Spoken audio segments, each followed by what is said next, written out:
প্রিয় শিক্ষার্থীবৃন্দ, চলে এসেছি এইচএসসির একটা এক্সক্লুসিভ সাজেশনমূলক ক্লাস নিয়ে। আজকের ক্লাসটি যারা দেখবে তারা নিশ্চিতভাবেই এই বছরে যে কোনো বোর্ড থেকে, যেই বোর্ডই হোক না কেন, যে কোনো বোর্ড থেকে ইংরেজি বিষয়ে আশা করতেছি শতভাগ কোশ্চেন কমন থাকবে। সো যারা ক্লাসটি দেখছেন অতি দ্রুত ক্লাসটি শেয়ার করে দিতে হবে টাইম লাইনে। অবশ্যই অবশ্যই অবশ্যই বন্ধু বান্ধবীকে মেনশন করতে হবে, তার কারণ এই ক্লাসটি যত বেশি মানুষ জানতে পারবে তত বেশি মানুষ বুঝতে পারবে যে সোহেল ভাইয়ের সাজেশন আসলে কতটুকু কমন পারে। ঠিক আছে? সো যারা ক্লাসটি দেখছেন অনুগ্রহ করে কে কোথা থেকে দেখছেন অবশ্যই কমেন্টে মেনশন করতে হবে। একই সাথে এই ক্লাসটি বন্ধু বান্ধবীকে মেনশন করে ডেকে আনতে হবে, বিকজ আজকের ক্লাসটি হচ্ছে এইচএসসি পরীক্ষার্থীদের জন্য অতীব গুরুত্বপূর্ণ অবশ্যই।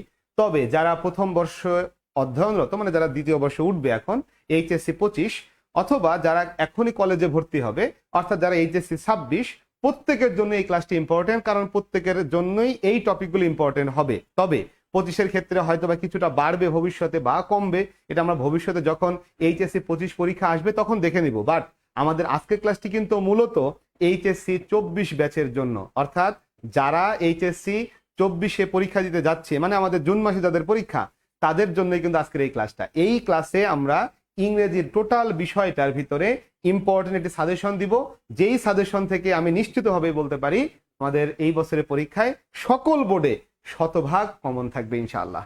সো যারা যুক্ত হচ্ছেন অবশ্যই এটা কমেন্ট করে জানান যে কে কোথা থেকে যুক্ত হচ্ছেন।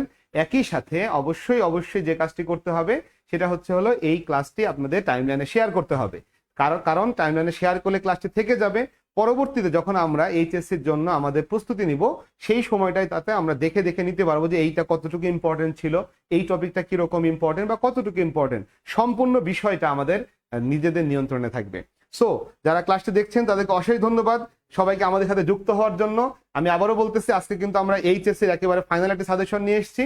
এই সাজেশন অনুযায়ী যদি আমরা পড়াশোনা করি এখন থেকে জুন মাসের আমাদের পরীক্ষা পর্যন্ত, নিশ্চিতভাবেই ইংরেজিতে A+ থাকবে বলে আমি বিশ্বাস করি। সো যারা ক্লাসটি দেখছেন অবশ্যই অবশ্যই মেনশন করতে হবে বন্ধু বান্ধবীকে অবশ্যই। আবু সায়েম রাফিন, অনলাইন স্টুডেন্ট ভাইয়া, আচ্ছা অশেষ ধন্যবাদ, অশেষ ধন্যবাদ। অফলাইন স্টুডেন্ট ধন্যবাদ ভাই। বন্ধু বান্ধবীকে মেনশন করতে হবে, আমাদের যে হোয়াটসঅ্যাপ গ্রুপ আছে সেখানে একটু শেয়ার করে দিতে হবে। একই সাথে আমাদের যে পেইড ব্যাচের যে গ্রুপগুলো আছে সেখানে শেয়ার করা যেতে পারে। ইভেন এটা অন্যান্য যত গ্রুপ আছে যে যেখানকারই মেম্বার হন না কেন শেয়ার করে দিতে পারেন, বিকজ এটা হচ্ছে সম্পূর্ণ ফ্রি একটা এইচএসসি 24-এর সাজেশন, যেখান থেকে এই বছরে শতভাগ কমন পড়বে বলে আমি বিশ্বাস করি। এবং এই সাজেশন অনুসরণ করলে নিশ্চিতভাবেই ভাই A+ পাওয়ার জায়গাটা ক্লিয়ার হয়ে যাবে, মানে যে জায়গাগুলোতে সমস্যা সেটা। আর টপিকগুলো সম্পর্কে আমি খুবই হালকার উপরে একটু আলোচনা করব, এবং সামনে এই বিষয়গুলো নিয়ে কিন্তু আমাদের ফ্রি ক্লাস থাকবে, এবং সেই ফ্রি ক্লাসগুলোও কিন্তু আমাদের পেজ থেকেই হবে। ফলে যারা বন্ধু বান্ধবীকে মেনশন করতে চান তারা বন্ধু বান্ধবীকে মেনশন করতেই পারেন, কোনো সমস্যা নেই। ঠিক আছে? ওকে।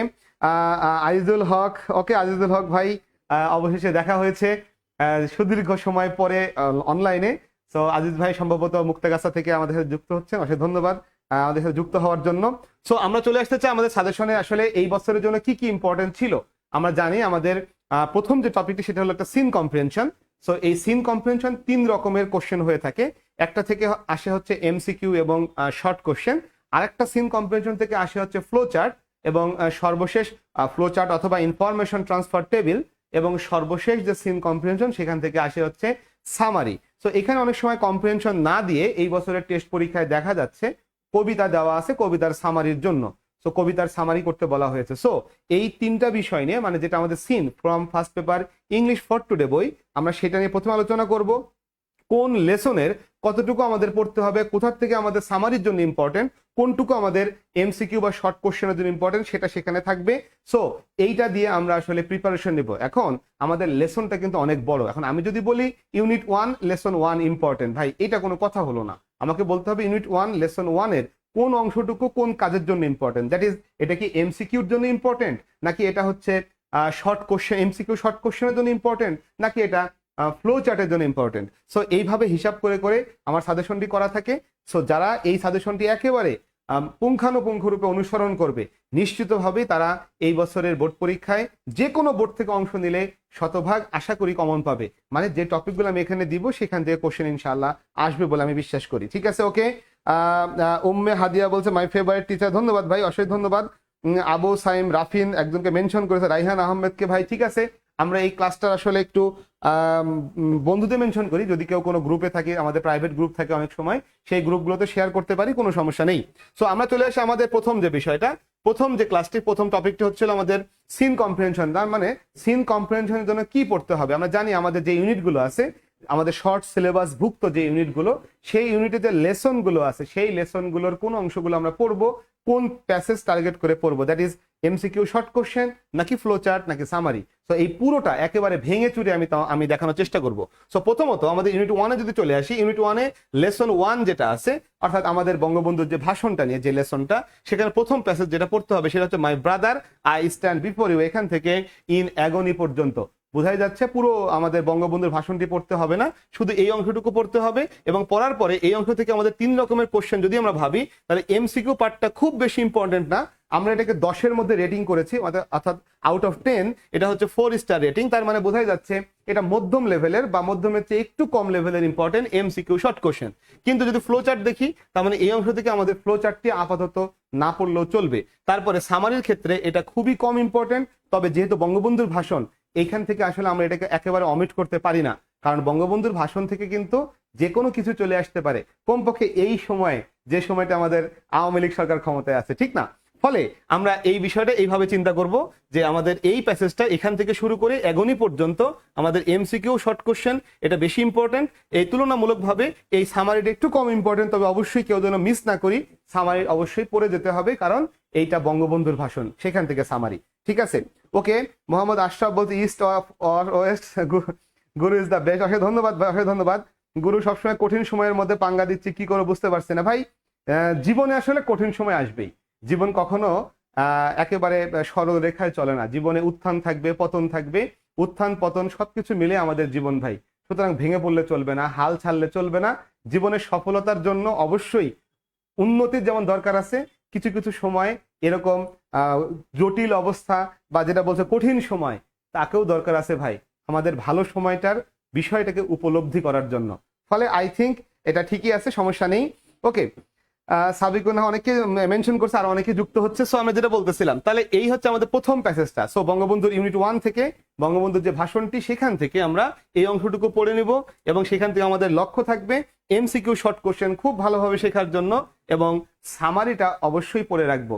এইখানে ছোট্ট করে বলে রাখি, আমরা যে ভুলটা করি, এখানে শর্ট কোশ্চেন বলে একটা টপিক আছে।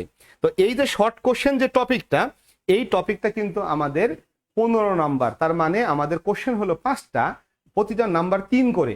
আমরা অনেকেই এই জায়গাটায় কম নাম্বার পাই, আমরা আসলে ভেবে পাই না যে আমাদের এই যে বিভিন্ন বোর্ডে দেখা যায় অনেকেই ইংলিশে খারাপ করতেছে, এইচএসসির ইংলিশে, বিশেষ করে শর্ট সিলেবাস শুরু হওয়ার পরে সারা বাংলাদেশে কিন্তু একই অবস্থা, যে ইংরেজির রেজাল্টটা খারাপ, ইংরেজির ফলাফলটা খারাপ। আসলে কেন খারাপ আমরা কেউ খুঁজে পাই না। আমাদের বেশ কয়েকটা জায়গা আছে যেই জায়গাটায় মার্কসটা আশানুরূপ উঠতেছে না। এই যে শর্ট কোশ্চেন যে অংশটা, এই শর্ট কোশ্চেন কিন্তু আগে 2 নম্বর ছিল। তো 2 নম্বর করে যে প্রশ্নগুলো ছিল, এখন সেটা 3 হয়েছে। তাহলে প্রতি কোশ্চেনে 3, তাহলে বোঝাই যাচ্ছে এইটার জন্য আমাকে কতটুকু লিখতে হবে। আমরা 3 নম্বরের কোশ্চেন ন্যূনতম 2 থেকে 3 লাইন তো লেখাই লাগবে ভাই, এই বিষয়ে কোনো কথা নাই। তবে অনেক সময় দেখা যাচ্ছে যে এই প্রশ্নগুলো এমন ভাবে বলা হয় যে এইটা আপনি সাপোর্ট করেন কিনা, যদি সাপোর্ট করেন ব্যাখ্যা দেন, বা সাপোর্ট না করলে ব্যাখ্যা দেন, এই ধরনের কথা প্রশ্ন আসে, যেটা কিন্তু অনেক সময় লিখতে গেলে 1 পাতার কাছাকাছি হয়ে যেতে পারে। তার মানে প্রায় 1 পেজ বা 1.25 পেজ মতো হতেই পারে। তো এটা অবস্থা বুঝে ব্যবস্থা। তবে মনে রাখতে হবে এই কোশ্চেনগুলো যেমনটা চাওয়া হবে, উত্তর যেন টু দা পয়েন্টে হয়। অবশ্যই মনে রাখতে হবে এই কোশ্চেনের উত্তর করার সময় প্যাসেজ থেকে কোনো লাইন কোট করা যাবে না। কোনো লাইন প্যাসেজ থেকে যদি হুবহু তুলে দেওয়া হয়, তাহলে কিন্তু কোনো কোনো ক্ষেত্রে নাম্বার 0 দিবেন, শিক্ষকেরা অনেক ক্ষেত্রে 0 দেবে, অনেক বোর্ডে 0 দিবেন, যেমন ময়মনসিংহ বোর্ডে হয়তো বা 0 দিয়ে দিবে। তবে অন্যান্য বোর্ডের ক্ষেত্রে যেমন হয় যে এই ক্ষেত্রে নাম্বারটা কিন্তু ড্রাস্টিক্যালি কমে যায়, মানে অনেক কমে যায়, অর্থাৎ হয়তো বা 3-এর ভিতরে 1 দিবে, বা খুব বেশি হলে 1.5 দিবে, এইভাবে চিন্তা করা হবে। ফলে অবশ্যই প্যাসেজ থেকে হুবহু কোনো লাইন, কোনো সেন্টেন্স আমরা কোট করব না এই শর্ট কোশ্চেনে। আশা করি আমাদের এই কথাটা মনে থাকবে। এই শর্ট কোশ্চেন অবশ্যই প্র্যাকটিস করতে হবে, কারণ এটা ফ্রি হ্যান্ডে লেখার বিষয়।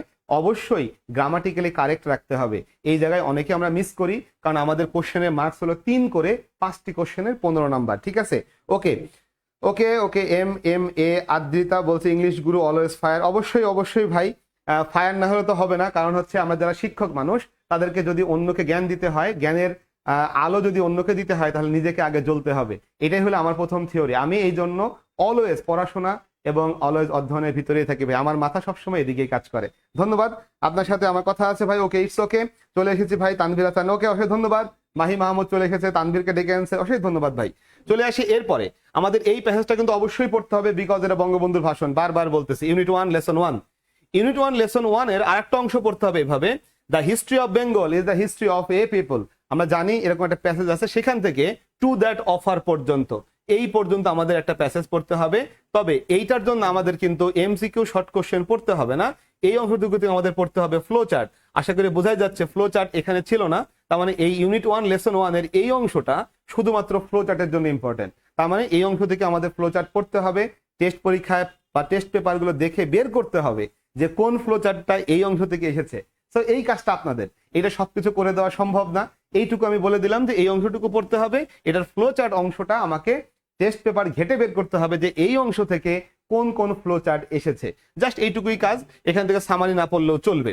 চলে আসি এরপরে ইউনিট 1 লেসন 2 যদি ভাবি, নেলসন ম্যান্ডেলার যে ভাষণটি, বক্তব্যটি, সরি প্যাসেজটি ছিল, Nelson Mandela guided south Africa. So এই প্যাসেজটা আমাদের ওয়ান্স রিমার্ক, তার মানে মোটামুটি পুরো প্যাসেজটা এখানে আছে।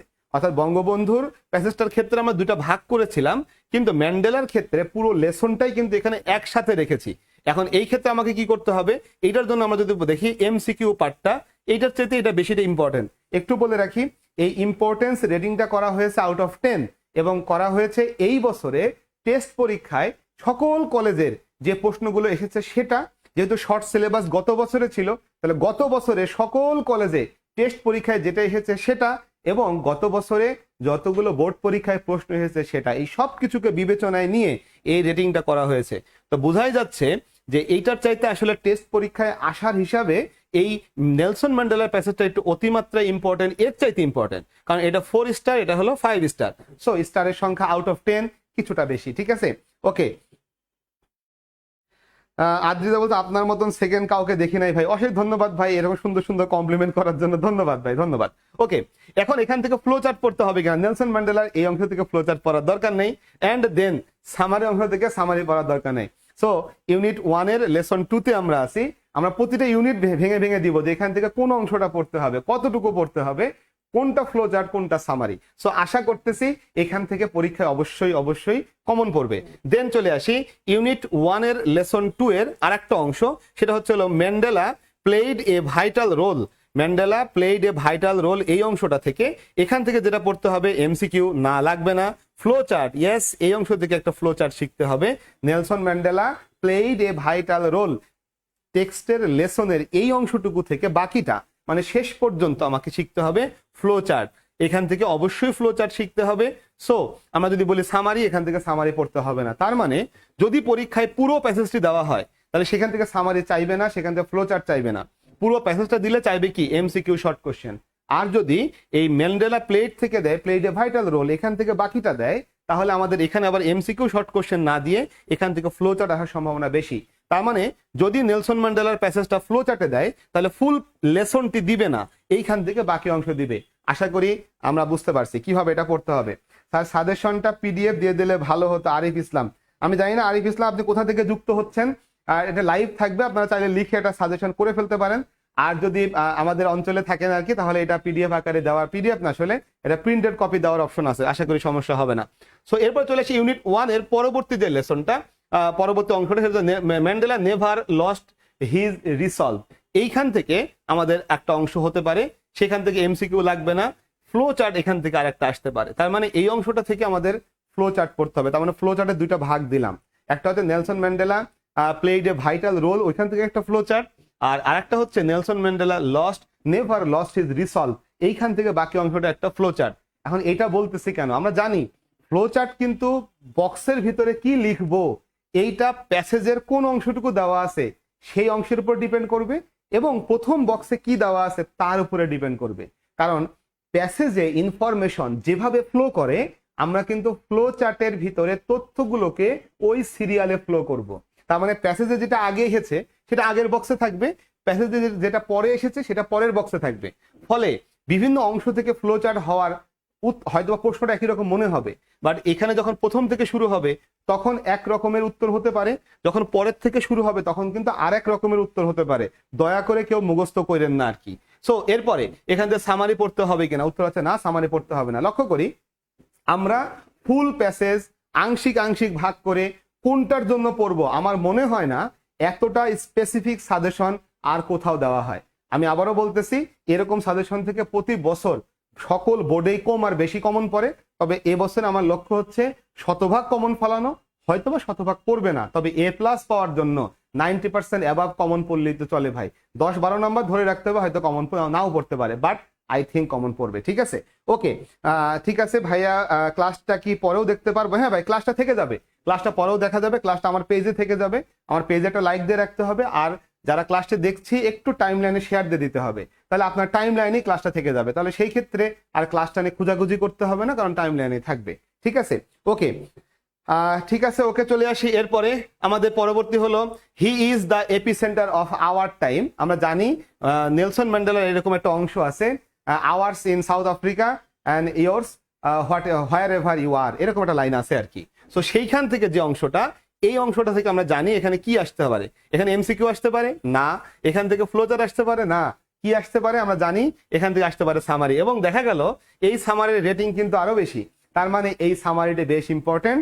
যারা আমার সাথে অফলাইনে কানেক্টেড, আমি কিন্তু এই অংশের সামারিটা কিন্তু মুখস্থ করিয়েছি আমার সাথে সাথে বলে বলে, একেবারে ছোট ক্লাসের মতো করে, ছোট ক্লাসে যেরকম করে শিক্ষক বলে স্টুডেন্টরা বলে ঠিক এইভাবে।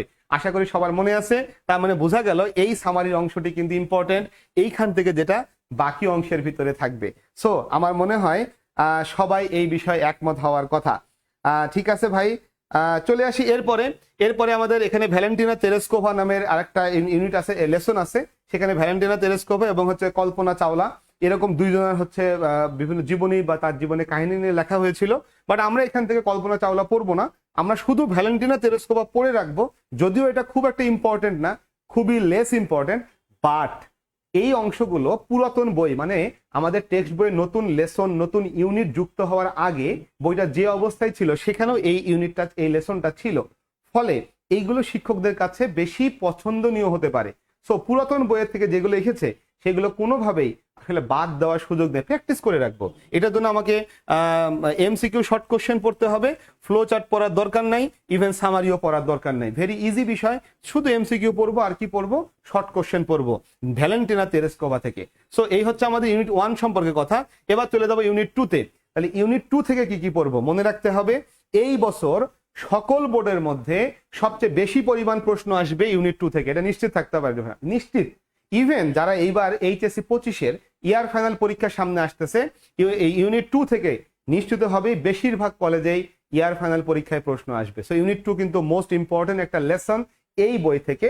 যদিও এইটা ইউনিট 2025-এর যারা পরীক্ষার্থী, তার মানে যারা এখন ফার্স্ট ইয়ার থেকে ইয়ার ফাইনাল পরীক্ষা দিবে, ওদের জন্য এটা কিন্তু ইউনিট 2-তে না, এটা ইউনিট 5-এ আছে। আর যারা এবার 24-এ পরীক্ষা দিবে তাদের জন্য ইউনিট 2-তে আছে। সো এখানে প্রথমটা হলো এডুকেশন গিভস আস নলেজ। আশা করি বোঝাই যাচ্ছে এটা চরম ইম্পর্টেন্ট একটা প্যাসেজ ভাই। এখান থেকে যে কোনো কিছু আসতে পারে, এখান থেকে এমসিকিউ আসতে পারে, এখান থেকে শর্ট কোশ্চেন আসতে পারে, এখান থেকে ফ্লো চার্ট আসতে পারে, এমনকি এখান থেকে সামারিও আসতে পারে।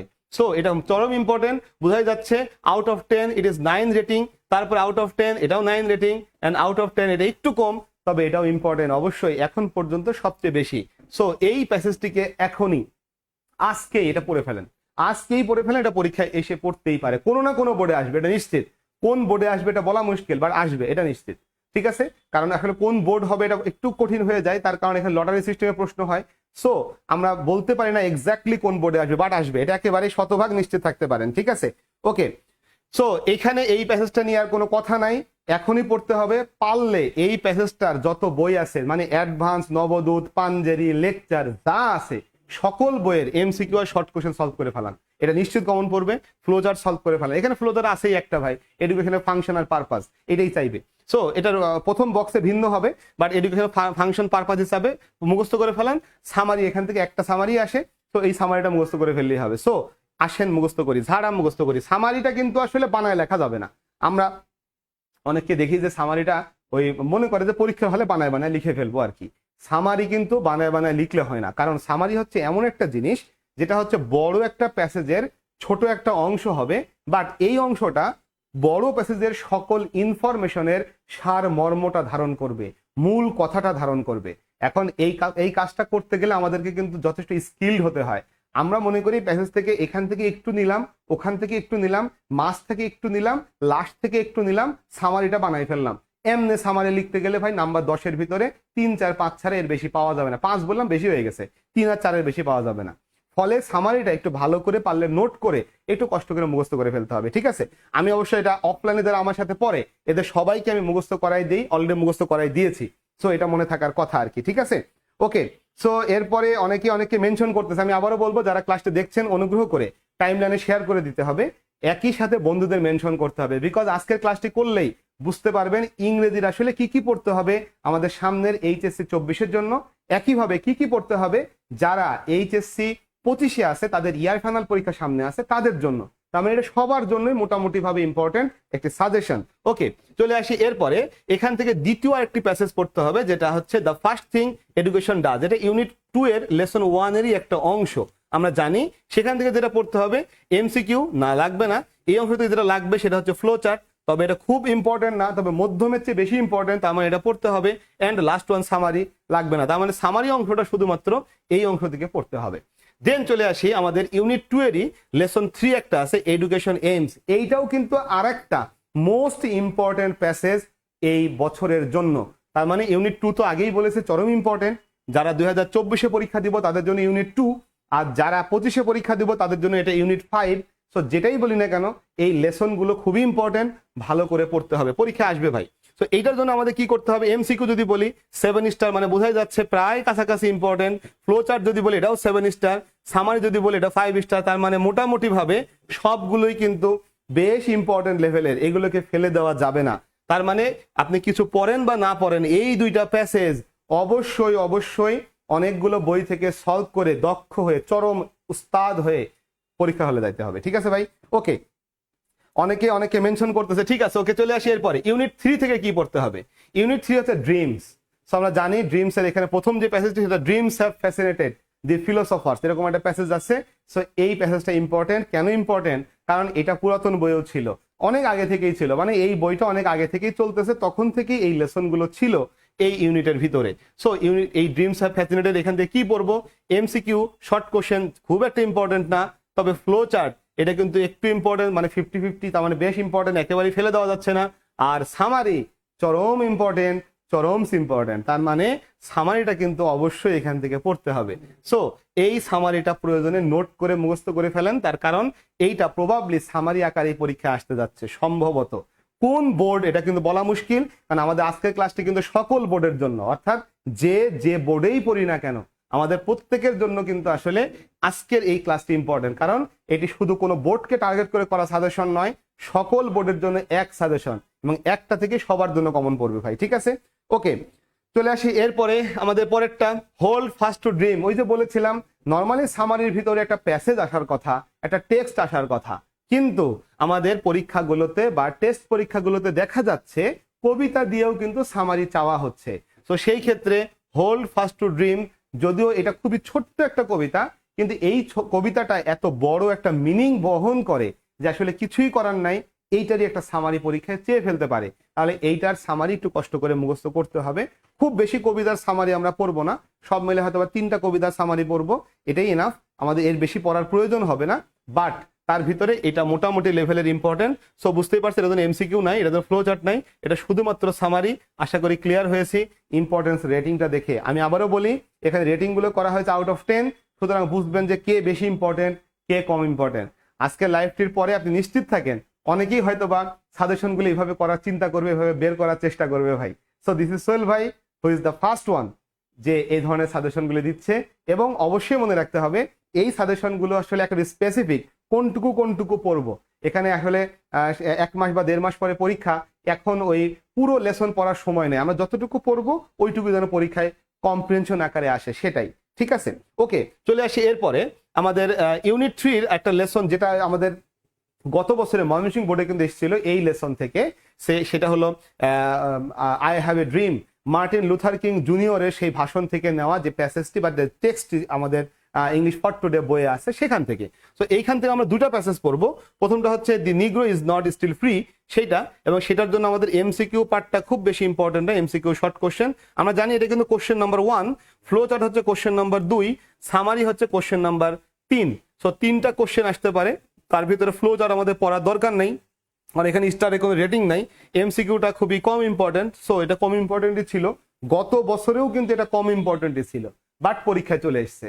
সো আমি আবারও বলি কেন চলে এসছে, কারণ ড্রিমের যে ইউনিটটা আমরা দেখতে পাচ্ছি এই ইউনিটটা পুরাতন বইয়েও ছিল, পুরাতন বই থেকেই কিন্তু চলে এসছে, এটা কিন্তু নতুন বই এসে চেঞ্জ হয় নাই। নতুন বইয়ে নতুন কিছু ইউনিট যুক্ত হয়েছে, পুরাতন কিছু ইউনিট বাদ গেছে, বাট পুরাতন কিছু ইউনিট কিন্তু রয়েও গেছে, যেগুলো রয়ে গেছে এগুলো লেস ইম্পর্টেন্ট কিন্তু অনেক ইম্পর্টেন্ট, চলে আসতে পারে পরীক্ষায়। চলে আসি এরপরে লেসন 3, যেটা ইউনিট 3 লেসন 3, সেটা হচ্ছে ওই যে I have a dream, Nelson Mandela Martin Luther King জুনিয়রের যে ভাষণের লেসনটা, সেখান থেকেই I have a dream that one day even the state of Mississippi হ্যানত্যান, এই অংশটা থেকে আমাদের এমসিকিউ একই রকমের ইম্পর্টেন্ট, ফ্লো চার্ট লাগবে না, সামারি লাগবে না, তার মানে এই অংশ থেকে শুধুমাত্র এমসিকিউ এবং শর্ট কোশ্চেন পড়তে হবে। আশা করে বুঝতেই পারতেছি ইনশাল্লাহ ভাইয়া, গুরু on fire always, big fan ভাইয়া। ওকে ওকে ওকে, অশেষ ধন্যবাদ ভাই সুন্দর সুন্দর কমপ্লিমেন্ট করার জন্য। শুধু কমপ্লিমেন্ট করলে হবে না, বন্ধু বান্ধবীকে মেনশন করতে হবে, টাইম লাইনে শেয়ার করতে হবে, বিভিন্ন গ্রুপে শেয়ার করতে হবে, এবং বন্ধুদেরকে অবশ্যই দাওয়াত দিতে হবে যে হ্যাঁ এসো ভাই, এসো সোহেল ভাইয়ের কাছে এসো বা গুরুর কাছে এসো, ঠিক আছে? ওকে, আমরা এবার ইউনিট 4-এ চলে যাই। ইউনিট 4 হচ্ছে সেই লেসনটা যেটা আসলে একটু বোরিং লাগে, কারণ এইটাই শেখ কামালকে নিয়ে অনেকগুলো টেক্সট আছে যেগুলো শেখ কামালের সাথে রিলেটেড, বাট তার ভিতরে এই প্যাসেজটি মাস্ট পড়তে হবে, শেখ কামাল দি এল্ডেস্ট সন, বাকিটা আমরা জানি। ফলে এটার জন্য কি পড়তে হবে, MCQ short question 5 star, flow chart it is 8 star. তার মানে এটার জন্য ফ্লো চার্টটি হচ্ছে চরম লেভেলের ইম্পর্টেন্ট, চরম মানে চরম, এখান থেকে ফ্লো চার্ট আসতেই পারে। এই বছরের টেস্ট পরীক্ষা, গত বছরের টেস্ট পরীক্ষা, সবকিছুর সম্মিলিত অবস্থা হচ্ছে হলো এই রেটিংটা, তার মানে আসতেই পারে ভাই। আচ্ছা, চলে আসি এরপরে সামারিটা খুব বেশি ইম্পর্টেন্ট না, কিন্তু ফ্লো চার্টটা কিন্তু চরম লেভেলে ইম্পর্টেন্ট, সো এটা কোনোভাবেই মিস্টেক করা যাবে না। সো অবশ্যই আমাদেরকে এই ফ্লো চার্টটা এখান থেকে শিখতে হবে। কিসের থেকে শিখতে হবে? শেখ কামাল দি এল্ডেস্ট সন, এইখান থেকে শিখতে হবে, ঠিক আছে? ওকে, আমরা চলে আসি এরপরে, পরবর্তী হচ্ছে lesson 2 when I met Sheikh Kamal. এখান থেকে কি করতে হবে? এই অংশটা থেকে আমাদের এমসিকিউ পড়ার দরকার নাই, ফ্লো চার্ট কম ইম্পর্টেন্ট, এর চাইতে কম। তবে ওই যে বললাম, এটা শেখ কামাল ভাই, কি আর করা যাবে, কিচ্ছু করার নাই, এটা থেকেও কিন্তু পরীক্ষায় প্রশ্ন আসতেই পারে, তবে সম্ভাবনা কম। আমি বলতেছি এই প্যাসেজটা অবশ্যই পড়তে হবে, এইটা আমাদের একটু কম গুরুত্ব দিয়ে পড়লেও হবে। জাস্ট ফ্লো চার্ট, আমরা যদি ফ্লো চার্টের নিয়মগুলো জানি যে কিভাবে ফ্লো চার্ট করতে হয়, তাহলে আসলে প্যাসেজটা একটু পড়ে নিলেই কোনো সমস্যা কিন্তু থাকে না। তো এটার জন্য খুব যে বেশি শ্রম দিতে হবে এমন না। চলে আসি পরবর্তী, আমাদের ইউনিট 4-এর লেসন 4 থেকে নিশাত মজুমদার একটা লেসন আছে, আমরা জানি সেই প্যাসেজটা পুরোটাই পড়তে হবে, নিশাত মজুমদারের উপরে যা লেখা হয়েছে, এবং সেখান থেকে এমসিকিউ শর্ট কোশ্চেন খুবই কম ইম্পর্টেন্ট। এখানে ফ্লো চার্ট, আবারও সেই ফ্লো চার্ট ইম্পর্টেন্ট, বোঝাই যাচ্ছে এর চাইতে বেশি ইম্পর্টেন্ট। ফ্লো চার্ট আসলে যে কোনো লেসন থেকেই দেওয়া যেতে পারে যদি সেইখানে পর্যাপ্ত পরিমাণের কোনো একক বিষয়ে ইনফরমেশন থাকে। ফলে এটা খুবই সহজ কথা, আমরা যদি প্যাসেজটা পড়ে নিই একবার, ফ্লো চার্টের নিয়মটা জেনে ফেলি, তাহলে এই কোশ্চেনগুলো করতে খুব একটা সমস্যা কিন্তু হবে না, ঠিক আছে? ওকে, এরপরে চলে আসে সামারি আমাদের এখান থেকে পড়তে হবে না। ইউনিট 4-এর লেসন 5 যেটা ছিল দ্য সাকসেস অফ কলসিন্দুরের মেয়েদের যে সফলতা নিয়ে যে প্যাসেজটি হয়েছিল, সেই প্যাসেজটি আমাদের ইউনিট 4-এর লেসন 5-এ আছে। এইখান থেকে আমাদের এমসিকিউ খুবই লেস ইম্পর্টেন্ট, এগুলো খুবই লেস ইম্পর্টেন্ট। তারপরে হচ্ছে হলো ফ্লো চার্ট এবং সামারি। এখন বলতে পারি যে ভাই এইগুলো এখানে আসলো কি করে, এগুলো খুবই কম ইম্পর্টেন্ট, তাহলে কেন দেওয়া হয়েছে? ভাই এই যে ইউনিট 4-এর যে পুরো লেসনগুলো দেখা যাচ্ছে, এইটা কিন্তু এই যে বইটা চেঞ্জ হওয়ার পরের থেকে যুক্ত হয়েছে, মানে নতুন বইয়ের মধ্যে এগুলো যুক্ত হয়েছে। ফলে এইগুলো আসলে গত 3 বছরের আগে কিন্তু এগুলো ছিল না, ফলে এদের ইম্পর্টেন্স রেটিংটা কিন্তু কিছুটা কম দেখা যাচ্ছে, কারণ গত 3 বছরে যে পরীক্ষাগুলো হয়েছে এইগুলোর মধ্যে বা টেস্ট পেপারগুলোতে এই কোশ্চেনগুলো ছিল, এর কারণে এদেরকে কম দেখা যাচ্ছে। এখন এইগুলোকে কম বলে যদি আমি গুরুত্বহীন মনে করি তাহলে বিপদ হতে পারে, কারণ যেহেতু এই লেসনগুলো নতুন, কোন শিক্ষকের এটা পছন্দ হয়ে গেছে এটা আমরা এই মুহূর্তে বলা খুবই কঠিন, কারণ এগুলো দিয়ে টেস্ট পরীক্ষা খুবই কম বার অনুষ্ঠিত হয়েছে, ঠিক আছে? ওকে, আদ্রিতা অনেককেই মেনশন করতেছে, ধন্যবাদ ভাই। চলে আসি এরপরে ইউনিট 5 থেকে, তাহলে আমাদের কি পড়তে হবে? ইউনিট 5 থেকে সর্বপ্রথম the famous Greek philosopher. So নিশ্চিত থাকতে পারি ভাই এইটা এইবার কোনো না কোনো বোর্ডে আসতেছে। আমার ক্লাসটি রেকর্ডেড থাকবে আমার পেজে, এবং এইচএসসি পরীক্ষা হওয়ার পরে আমি দেখাবো যে আমি যে কথাগুলো বলেছি কোন বোর্ড থেকে কি ঘটনা ঘটলো সেটা নিয়ে, ঠিক আছে। এটা নিয়ে প্রয়োজনে একটা অ্যানালাইসিস টাইপের ক্লাস দিব যে কোন বোর্ডে আমার কথা থেকে কতটুকু এসেছে, ঠিক আছে। ওকে, সো এখন ফেমাস গ্রিক ফিলোসফার এখান থেকে কি পড়তে হবে, এমসিকিউ শর্ট কোশ্চেন, এটা অর্ধেকের চেয়ে মানে মোটামুটি লেভেলের ইম্পর্টেন্ট, একেবারে ফেলে দেওয়া যাচ্ছে না, বেশ ইম্পর্টেন্ট। দেন এখানে ফ্লো চার্ট, এটাও মধ্যম লেভেলে ইম্পর্টেন্ট। অ্যান্ড সামারি, এটা হিউজ ইম্পর্টেন্ট। তার মানে বোঝা যাচ্ছে কোনো না কোনো বোর্ডে ফেমাস গ্রিক ফিলোসফারের সামারিটা আসতে যাচ্ছে। কোন বোর্ড এটা বলা মুশকিল, কারণ লটারি ভিত্তিতে হবে, বাট আলটিমেটলি এটা আসবেই কোনো না কোনো বোর্ডে, একটা না একাধিক বোর্ডেও এটা আসলেও আসতে পারে। ফলে এই সামারিটা যেন অবশ্যই মুখস্থ করা হয়, দ্য ফেমাস গ্রিক ফিলোসফার, ঠিক আছে ভাই। ওকে, চলে আসি এরপরে আমাদের ইউনিট 5 এর lesson 2 Sundays to my father. আমরা জানি এটা একটা কবিতা, ঠিক না। এই কবিতাটা কিন্তু আমি বলছিলাম যে আমাদের 3টার বেশি কবিতা শেখা লাগবে না, তো এটা হলো আরেকটা দ্বিতীয় কবিতা, যেই কবিতা থেকে আমাদের সামারি পড়া লাগবে। এখান থেকে এমসিকিউ লাগবে না, ফ্লো চার্ট লাগবে না, আমাদের সামারি লাগবে। আর ইম্পর্টেন্সটা বোঝাই যাচ্ছে ভাই, তার মানে ইহা পরীক্ষায় আসতেই পারে। সামারিগুলোর ভিতরে আমরা আগের বার পড়লাম, একটু আগে দেখলাম হোল্ড ফাস্ট টু ড্রিমস, এই সামারিটা কিন্তু এর তুলনায় ইম্পর্টেন্স কম ছিল, এটার সামারি কিন্তু ইম্পর্টেন্স বেশি। তার মানে বোঝাই যাচ্ছে আমাদের এই সামারিটাকে চরম গুরুত্ব দিয়ে শেখা লাগবে, চরম মানে চরম গুরুত্ব, ঠিক আছে। চলে আসি এরপরে ইউনিট 5 এর lesson 3 a day light was half past. আমরা জানি এটা হচ্ছে আমাদের জেরি নামের যে এই মাদার ইন ম্যানভিলের ভিতরে জেরির উপরে যে আমাদের শর্ট স্টোরিটা আছে, সেই স্টোরির উপর থেকে কিন্তু একটা অংশ, একটা প্যারা এখানে তুলে দেওয়া হয়েছে। এই অংশটা এখান থেকে আমাদের পরবর্তী 2টা প্যারাগ্রাফ সহ এটা হয়েছে।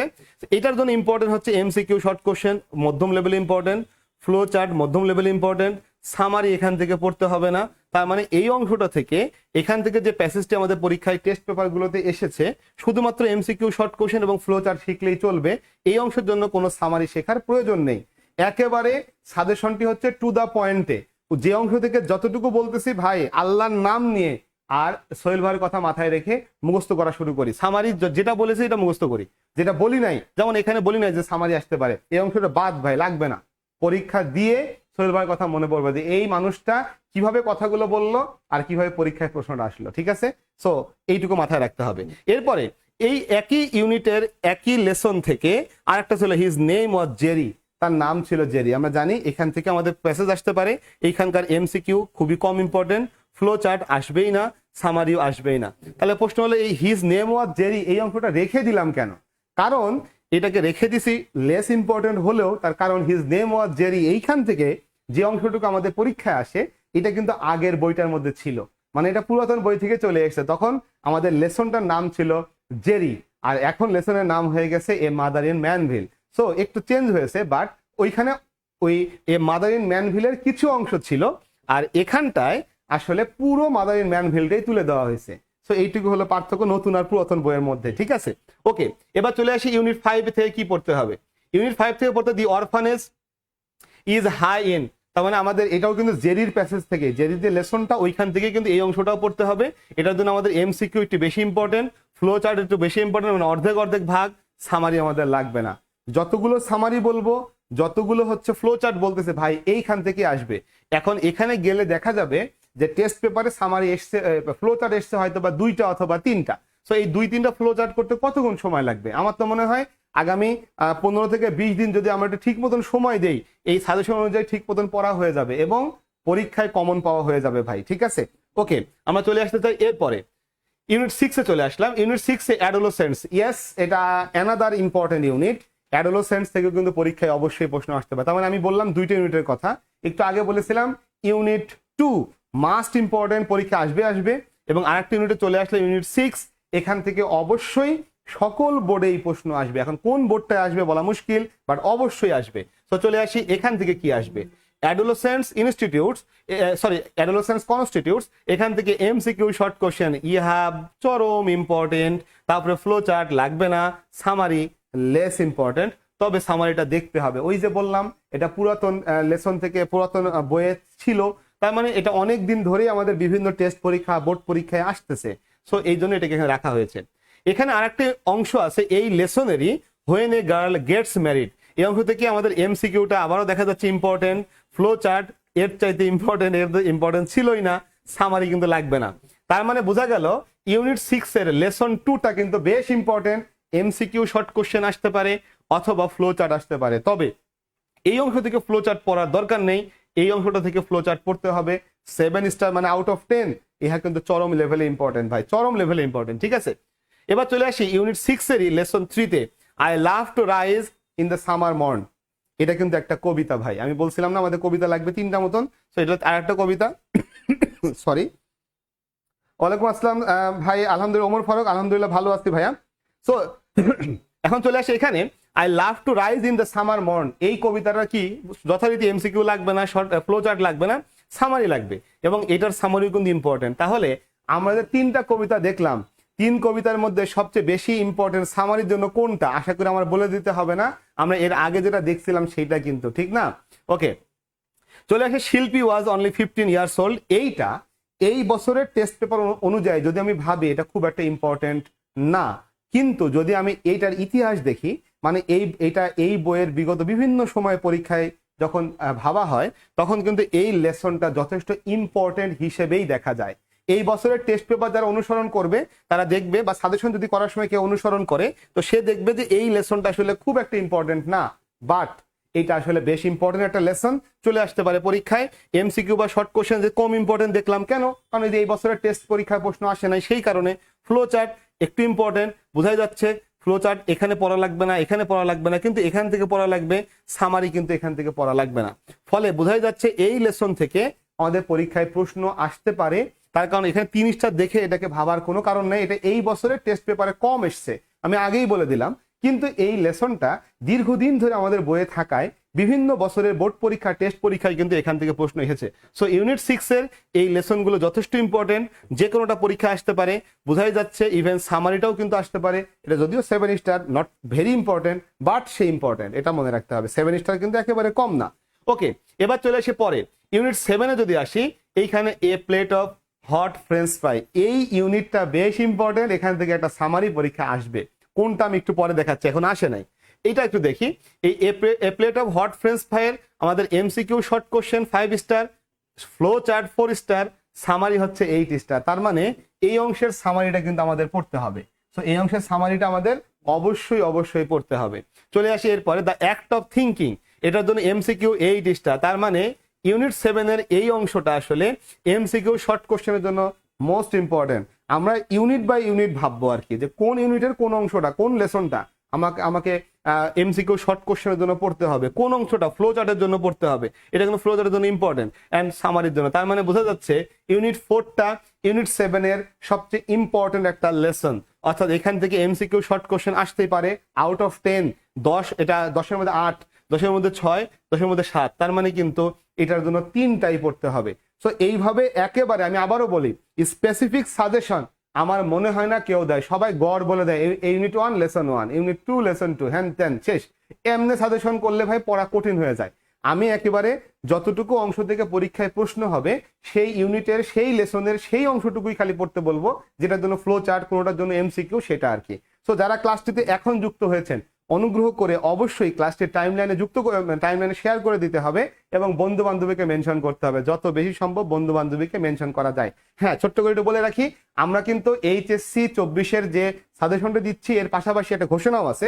ঘোষণা হচ্ছে আমরা অ্যাডমিশন, এই যে 24-এ যে অ্যাডমিশন, অনলাইন এবং অফলাইন 2 ব্যাচেই কিন্তু অ্যাডভান্স ব্যাচে ভর্তি শুরু করছি। সো যদি কেউ আগ্রহী হয়ে থাকেন অ্যাডমিশনের সময়ের জন্য, এখন যদি ভর্তি হন, তাহলে তাদের জন্য কিন্তু বিশাল একটা ডিসকাউন্ট থাকবে। সো এটা হচ্ছে মাঝখানে একটা ছোট্ট বিজ্ঞাপন ছিল। চলে আসে আমাদের পড়াশোনায়। লেসন 5 ইউনিট 7 এর লেসন 5, যেটা উই স্পেন্ড মানি ফর, এই অংশটা একটু লক্ষ্য করি। MCQ short question, flow chart, summary, এই হলো সেই লেসনটা। আমি একটু আগে বলছিলাম না যে ইউনিট 7 এর একটা লেসন আছে সামারির জন্য অনেক ইম্পর্টেন্ট, সেটা হলো এইটা, উই স্পেন্ড মানি। এটা মোটামুটি ভাবে ধরে নেওয়া যায় এবার আসতেছে, এটা আসতেছে, একটা বোর্ডে না, মাল্টিপল বোর্ডে আসতেছে। এই কথাটা আমি কিন্তু বারবার বলতেছি না, কয়েকটা লেসনের জন্য এই কথাটা বলেছি, একটু মাথায় রাখবেন। প্রয়োজনে পরে ক্লাসটা আবার দেখবেন, দেখে যেটাকে আমি বলেছি, যেটা আসবেই কোনো না কোনো বোর্ডে, নিশ্চিত থাকেন আসবে, একটা বোর্ডে না কয়েকটা বোর্ডে আসবে, একটু মিলাই দেখেন যে আসলে সকল বোর্ডের মধ্যে কয়টা বোর্ডে এটা কথাটা মিলেছে। ওকে, মোহাম্মদ আসাদুজ্জামান নূর মুরসালিন মিথিলা জান্নাতকে মেনশন করেছে, অশেষ ধন্যবাদ ভাই, অশেষ ধন্যবাদ। চলে আসি এরপরে ইউনিট 8-এ চলে যাচ্ছি। ইউনিট 8-এ আমাদের প্রথম my name is Amerigo, unit 8-এ আমাকে এই একটা লেসনই পড়তে হবে ভাই, আর কিচ্ছু না। এবং এই একটা লেসনই চরম ইম্পর্টেন্ট, কারণ আমরা জানি এই Amerigo, my name is Amerigo, এই লেসনটি কিন্তু আসলে অনেক আগে থেকে আমাদের বইয়ের মধ্যে ছিল। ইভেন আমরা যখন ছোটকালে পড়েছি, মানে আমি যখন এইচএসসি পড়তাম তখনও এই লেসনটা ছিল। পরবর্তী বই চেঞ্জ হয়েছে, রিসেন্ট আবার চেঞ্জ হয়েছে, কিন্তু এটা কিন্তু বাদ যায় নাই। তার মানে ইহা কিন্তু অনেক অনেক ইম্পর্টেন্ট একটা লেসন, শিক্ষকদের কাছে খুবই পছন্দনীয় হবে। ফলে এটার জন্য আমাদের এমসিকিউ পড়তে হবে, এটার জন্য ফ্লো চার্ট পড়তে হবে, সামারি। তার মানে বোঝা যাচ্ছে তিনটার জন্যই সে মোটামুটি সমান তালে ইম্পর্টেন্ট, 6 স্টার 7 স্টার 7 স্টার মোটামুটি লেভেলের ইম্পর্টেন্ট। তার মানে এটা সবাই কিন্তু সমান লেভেলে, তার মানে এইটাকে অবশ্যই অবশ্যই গুরুত্ব সহকারে পড়তে হবে। আমি জানি যে যারা ক্লাসটি দেখছেন অবশ্যই টেক্সট বই সাথে নিয়ে নোট ডাউন করতেছেন যে কোনটা কোন লেভেলে ইম্পর্টেন্ট, কোনটা ফার্স্ট প্যাসেজের জন্য, কোনটা সেকেন্ড প্যাসেজের জন্য মানে ফ্লো চার্ট, কোনটা বা হলো সামারির জন্য। মার্ক করে করে একবারে গুছিয়ে পড়াটা পড়তে হবে। আমি সবসময় এইটাই পছন্দ করি যে গুছানো জিনিসটা থাকবে একবারে, যে আমি এইটা এখান থেকে পড়বো, এইটা এখান থেকে পড়বো। যদিও আমি যখন পড়াই আমার স্টুডেন্টদেরকে, তাদেরকে বুঝতে দিই না যে কি ঘটনাটা ঘটতেছে, বাট আমি যখন আসলে নিজে প্ল্যান করি তখন সম্পূর্ণ প্ল্যান, একেবারে প্ল্যান করা থাকে যে কি জিনিসটা পড়তে হবে, কোথা থেকে পড়তে হবে, কিভাবে পড়তে হবে। যেই কারণে বিগত বছর যেটা গেছে, অর্থাৎ যারা 23-এর এইচএসসি ছিল, যারা আমার সাথে পড়েছে, নিশ্চিতভাবেই তারা অবশ্যই যদি কেউ লাইভে থেকে থাকে স্বীকার করবে যে এখান থেকে পরীক্ষার হলে কমনটা কি পরিমাণে পড়েছিল। বাট আমি দেখেছি অনেক বড় বড় ছাত্র মানে শিক্ষকের পোস্ট সাজেশন থেকে কমন পড়ে নাই, কারণ সবাই সাজেশন করে এই বছরের টেস্ট পেপার থেকে, আর আমি সাজেশন করি বিগত সব বছরের টেস্ট পেপার, সবকিছু ঘেটে ভাবার চেষ্টা করি যে আসলে প্রশ্নকর্তা কি ভাবতে পারে, কিভাবে প্রশ্নটা করতে পারে। ফলে সাজেশন কিন্তু আমার এখান থেকে প্রতি বছরই কমন পড়ে ভাই। এটা রেকর্ড আমার পেজে কিন্তু বিগত বছরের সাজেশনগুলো অনেক সময় দেওয়া থাকে, আমি জানি না, সেখানে কমেন্টগুলো দেখলে এটা প্রমাণ হয়ে যাবে ভাই। সো ওকে, তার ফার্স্ট পেপারে সব সাজেশনে আজই পেতে চাই। হ্যাঁ, আজকে সবই হবে ভাই, টেনশন নেওয়ার কোনো কারণ নাই। আমরা যতটুকু সাজেশন দেওয়ার মধ্যে থাকে আমি সবই দেবো। আপাতত আগে এমসিকিউ আমরা সিন কম্প্রিহেনশন দিচ্ছি, তারপরে বাকি যেগুলো আসবে আস্তে আস্তে দেওয়া শুরু করবো। আজকেই হবে, সব আজকে হবে, শুধু ফার্স্ট পেপার না, সেকেন্ড পেপারও হবে। আজকে শুধু সাজেশন ক্লাস, যতক্ষণ সময় লাগবে, কোনো প্রবলেম নাই ভাই। শাহরিয়ার খান সানি, তবে কথা আছে বন্ধু বান্ধবীকে মেনশন করতে হবে। শর্ত হলো একটাই, বন্ধুদের মেনশন করলে যতক্ষণ পর্যন্ত আমার ভিউয়ার থাকবে আমি ততক্ষণ পর্যন্ত আছি, ভিউয়ার নাই আমি কিন্তু নাই ভাই। সুতরাং সাজেশন পেতে হলে বন্ধু বান্ধবীকে মেনশন করে ডেকে আনতে হবে। আমরা ইউনিট 11-এ চলে যাই। আমরা জানি যে আমাদের এই বছরের যে ইংলিশ ফর টুডে বইটা, সেই বইয়ের সর্বশেষ লেসন হচ্ছে ইউনিট 11। সো ইউনিট 11 থেকে আমাদের দুটি প্যাসেজ পড়তে হবে। একটা হলো we set out on the evening, এখান থেকে আমরা এমসিকিউ পড়বো, তবে এটা খুব বেশি ইম্পর্টেন্ট না, ফ্লো চার্ট পড়ার দরকার নাই, সামারি পড়ার দরকার নাই। তার মানে এখান থেকে আমরা এই যে একটা খেয়াল করছি কিনা, নতুন বইয়ে যে নতুন ইউনিটগুলো যুক্ত হয়েছে সবার রেটিং মোটামুটি ভাবে একই রকম, 3 বা 3 আশেপাশে বা 4। কেন এরকম? তার কারণ এই লেসনগুলো এই বছরের টেস্ট পরীক্ষা, গত বছরের টেস্ট পরীক্ষা বা তার আগের বছরের টেস্ট পরীক্ষা, এই তিনটা পরীক্ষায় কলেজগুলোতে মোটামুটি সমান হারে এসছে। কে যে বেশি ইম্পর্টেন্ট আর কে যে কম ইম্পর্টেন্ট এটা বাছাই করা মুশকিল হয়ে গেছে, তার কারণ সবগুলোই সবাই দিচ্ছে বিভিন্ন জায়গায়। তার মানে এটা হলে মানে এক্স্যাক্টলি শর্ট এর সাজেশন করা কঠিন হয়ে গেছে। এই কারণে এগুলোকে সবাইকে একই জায়গায় রাখা হয়েছে, 3 বা 4 এই জায়গায় রাখা হয়েছে। বাট যেগুলো একটু আগেকার, যেহেতু এগুলো আগে থেকে স্যাররা দেখছে, বইয়ের মধ্যে পাইছে, ফলে অতি সহজেই কিন্তু এইটা ছাত্রদের মনে একটা জায়গা করে নিছে যে হ্যাঁ এইটা তো ভালোই লাগে, আমরা তো অনেকদিন থেকে দেখে এসছি, এটা দেই, এটা পোলাপানে দিয়ে দিই। তো এইভাবে কিন্তু প্রশ্ন করে ফেলতে পারে। সো আরেকটা হচ্ছে the island of Saint Martin's, এইটার একটু আগের অংশ কিন্তু আছে। এটা আগের অংশটা হচ্ছে ইকো ট্যুরিজম। ওই ইকো ট্যুরিজমটা এখানে দেওয়া হয় নাই, কারণ এই বছরের টেস্ট পরীক্ষায় বিভিন্ন কলেজগুলো ঘেটে এই ইকো ট্যুরিজমকে পাওয়া গেছে, কিন্তু বিগত 2 বছরে পাওয়া যায়নি। তো ইকো ট্যুরিজম মূলত একটা প্যারাগ্রাফ আসার মতন ইম্পর্টেন্ট, বাট এখানে আসলে ইকো ট্যুরিজম না রেখে তাই ওই লেসনেরই পরের অংশ থেকে দেওয়া হয়েছে আইল্যান্ড অফ সেন্ট মার্টিনস। এইটা এখান থেকে এমসিকিউ পড়ার দরকার নাই, এখান থেকে ফ্লো চার্ট পড়তে হবে এবং সামারি পড়ার দরকার নাই।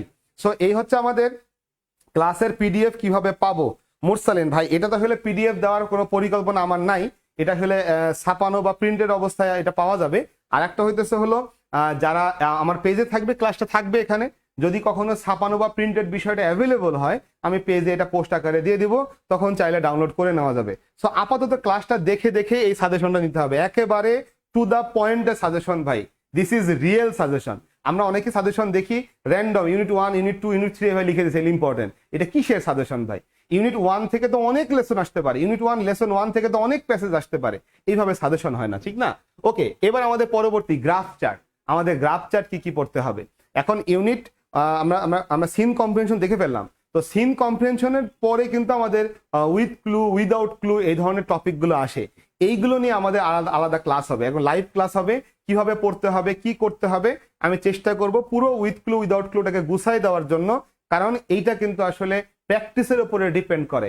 আমি কতটুকু প্র্যাকটিস করলাম তার উপরে ডিপেন্ড করবে আমি কতগুলো উত্তর করতে পারবো। যত বেশি প্র্যাকটিস করব তত বেশি আমার ইনফরমেশন মাথায় থাকবে এবং তত বেশি উত্তর করতে পারবো উইথ ক্লু উইদাউট ক্লুর ক্ষেত্রে।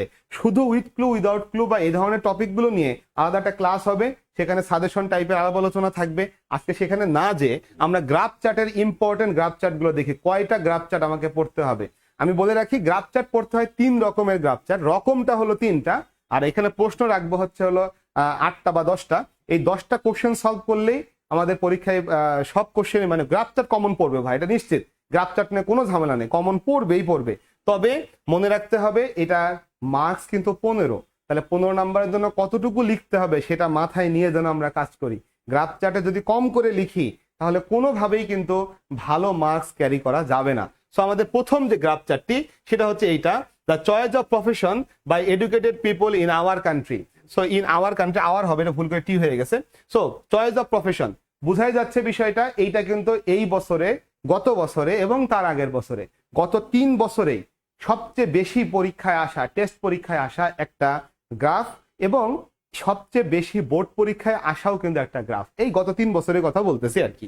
ফলে এখানে ডাটাটা আমি যা দিয়েছি এটা ভিন্ন হতে পারে পরীক্ষায়, কিন্তু এই যে টপিকটা যেটা মানে শিক্ষিত লোকজন কোন পেশাটাকে তারা পছন্দ করছে সেইটা দিয়েই কিন্তু আমরা আসলে এই গ্রাফটা তৈরি করেছি, ঠিক আছে।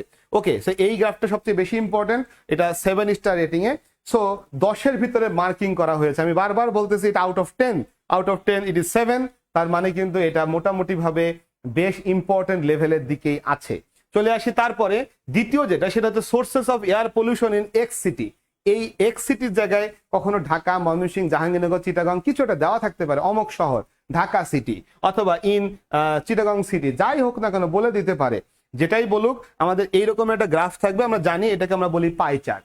সো পাই চার্টের ভিতরে আমরা যদি একটু দেখি, এখানে ভেহিকেল 60% অনুসরণ জায়গা দখল করছে, অর্থাৎ এয়ার পলিউশনের 60% হচ্ছে ভেহিকেল থেকে হয়, তারপরে ইন্ডাস্ট্রি থেকে হয় 18%, তারপরে পাওয়ার প্ল্যান্ট থেকে হয় 13%, তারপরে হিটিং এবং অর ইউজিং এয়ার কন্ডিশনিং এখান থেকে হয় 6%, ওয়াস্ট ডিসপোজাল থেকে হয় 3%। এইটাকে দিয়ে আমাদের কি করতে হবে, এটাকে দিয়ে বর্ণনা করতে হবে, মার্কস হচ্ছে 15। এখানে মনে রাখতে হবে আমরা অবশ্যই বলবো যে এত পার্সেন্ট ভেহিকেল থেকে এসেছে, অবশ্যই সাথে অবশ্যই এক্সপ্লানেশন থাকবে যে ভেহিকেল বেশি মাত্রায় ফসিল ফুয়েল বার্ন করে, ফলে সেখান থেকে বেশি পরিমাণ ফিউম তৈরি হয় এবং এই ফিউমগুলোই আসলে বায়ুকে দূষিত করে। যেই কারণে যেহেতু ভেহিকেল এক্স শহরে বা ঢাকা শহরে ভেহিকেল অনেক বেশি, অনেক গাড়ি চলাচল করে, ফলে সেখান থেকে সবচেয়ে বেশি পরিমাণ বায়ু দূষিত হয়। এইভাবে প্রত্যেকটা লেখার পয়েন্ট লেখার সাথে সাথে তাকে এক্সপ্লেইন করতে হবে কেন এটা সবচেয়ে বেশি, কেন তারপরে এইটা, কেন তারপরে এইটা, এইভাবে সিরিয়াল ওয়াইজ আমাদের কথাগুলো বলতে হবে। না হলে কিন্তু 15 নম্বরের জন্য যথেষ্ট লেখার সুযোগ আমাদের হবে না। নাম্বার কিন্তু 15 ভাই, মাথায় রাখতে হবে। হ্যাঁ, ঠিক আছে, ওকে, চলে আসি এরপরে পরবর্তী গ্রাফটা হচ্ছে হলো ইন্টারনেট ইউজার্স ফ্রম বাংলাদেশ। এইটা যেই কালে গ্রাফটা আমাদের এইচএস এর সিলেবাসে ঢুকানো হয়েছে তখন থেকে এই ইন্টারনেট ইউজারের এই গ্রাফটা এসেই যাচ্ছে টেস্ট পরীক্ষায়, বোর্ড পরীক্ষায়। ডাটা ভিন্ন হচ্ছে বাট এটা আসতেছে তো আসতেছেই। তো এইখানে একটা গ্রাফ দেখা যাচ্ছে 2000 সাল থেকে 2009 সাল পর্যন্ত, অর্থাৎ এখানে প্রায় 10টা বছরের এই ইন্টারনেট ইউজারের সংখ্যা কিভাবে বৃদ্ধি পেয়েছে সেটা দেখানো হয়েছে। সো এই গ্রাফটা কিন্তু বেশ ইম্পর্টেন্ট ইন্টারনেট ইউজারের ক্ষেত্রে, এবং এই বিষয়টা মাথায় রাখতে হবে। এটা কিন্তু আসলে ইন্ডিকেট লাখ হবে, এখানে লেখ লেখা হয়ে গেছে, সরি, এটা লাখ হবে, লাখে হিসাবটা করা হয়েছে, এটা লাখে হিসাব হবে, লাখ হবে। ইন্টারনেট ইউজার্স ফ্রম 2000 থেকে 2009, লাখ মানে এত লাখ, 8 লাখ, 10 লাখ, 13 লাখ, এভাবে 46 লাখ পর্যন্ত মানুষ ইন্টারনেট ইউজ করেছে, এইভাবে এখানে দেওয়া হয়েছে। সো এইটাও কিন্তু আমাদের ইম্পর্টেন্ট, তবে ইম্পর্টেন্স রেটিংটা হচ্ছে 6 স্টার, তার মানে আমাদের আউট অফ 10 এটা হচ্ছে মধ্যম লেভেলে। অবশ্যই ভাই মৌমিতা দে, প্যারাগ্রাফের সাজেশন অবশ্যই থাকবে, তবে ক্লাসের শেষের দিকে আমরা আস্তে আস্তে যাবো, কারণ প্যারাগ্রাফ হচ্ছে আমাদের সেকেন্ড পেপারে থাকে, ফলে এটা সেকেন্ড পেপারের জন্য। আর এটার জন্য অবশ্যই আমি আবারও বলছি যে ক্লাসটিতে ফুল সাজেশন পেতে হলে সবাইকে মেনশন করতে হবে, বন্ধু বান্ধবীকে মেনশন করতে হবে এবং ক্লাসে থাকতে হবে। যা যা আমাদের লাগে সাজেশন হিসাবে প্রতিটা টপিক আমি আজকে দেওয়ার চেষ্টা করব। সো এখানে টেনশন করার কোনো কারণ নাই ভাই, অবশ্যই প্যারাগ্রাফে সাজেশন থাকবে। তবে আমাদের সিরিয়াল ওয়াইজ আসতে থাকবে আর কি। সো এরপরে চলে আসি, তারপরে percentage of types of transportation used by students or travellers, মানে ছাত্রছাত্রী অথবা ভ্রমণকারীরা বিভিন্ন ট্রান্সপোর্টেশন মানে হচ্ছে কার হতে পারে, বাস হতে পারে, সাইকেল হতে পারে, এই ধরনের বিভিন্ন রকমের বাইসাইকেল হতে পারে, বাস হতে, এইগুলো কোনটা কি পরিমাণ ব্যবহার করে ছাত্রছাত্রী বা ট্রাভেলার, এটা দিয়ে একটা পাই চার্ট, এবং এ ধরনের পাই চার্টের পরীক্ষা আসতে পারে। এটা বেশ ইম্পর্টেন্ট, এটা গত 3 বছর ধরেই কিন্তু বিভিন্ন জায়গায় আসতেছে। ওকে, সাবিকুন নাহার জীবন, আচ্ছা ঠিক আছে ভাইয়া, অ্যাক্সেস মেনশন অ্যান্ড শেয়ার করছি ভাইয়া, আচ্ছা ঠিক আছে, যারা মিস করবে আফসোস করবে, ঠিক আছে, অসংখ্য ধন্যবাদ। রাইট ফর্মস এর সাজেশনও কি দিবেন? ভাই গ্রামার নিয়ে পরে কথা হবে, আমরা গ্রামারের যে টপিকগুলো আছে সেই টপিকগুলো নিয়ে নিয়মিত সিরিজ ক্লাসের ব্যবস্থা করব। এই জন্য আমাদের পেজে লাইক দিয়ে রাখতে হবে। আমাদের একটা গ্রুপ আছে, সেটা হচ্ছে HSC English by Sohel sir, সেখানে ঢুকতে হবে। আমরা সেখানে একটা রুটিন দিব, রুটিন দিয়ে সেই রুটিন মাফিক আমরা বেশ ইম্পর্টেন্ট, আসলে পুরো সিলেবাসটা তো এখন ক্লাস নিয়ে শেষ করা সম্ভব না, আমরা বেশ ইম্পর্টেন্ট টপিক যেগুলো নিয়ে সবার সমস্যা ফেস করে, আমরা সেই টপিকগুলোর ওখানে ক্লাস রাখবো। ক্লাস দিয়ে সেগুলো সমাধান করে বোঝানোর চেষ্টা করব how to solve the questions, এতটুকুই। এর বাইরে আসলে গ্রামারের যে টপিকগুলো এটা তো সাজেশন করা যায় না, যে অমুক প্যাসেজ তমুক প্যাসেজ বলা একটু মুশকিল, এটা চেষ্টা করবো এগুলো এভাবে করে দেওয়া, ঠিক আছে। ওকে, আমরা এরপরে চলে আসি, এটা 5 স্টার রেটিং এর।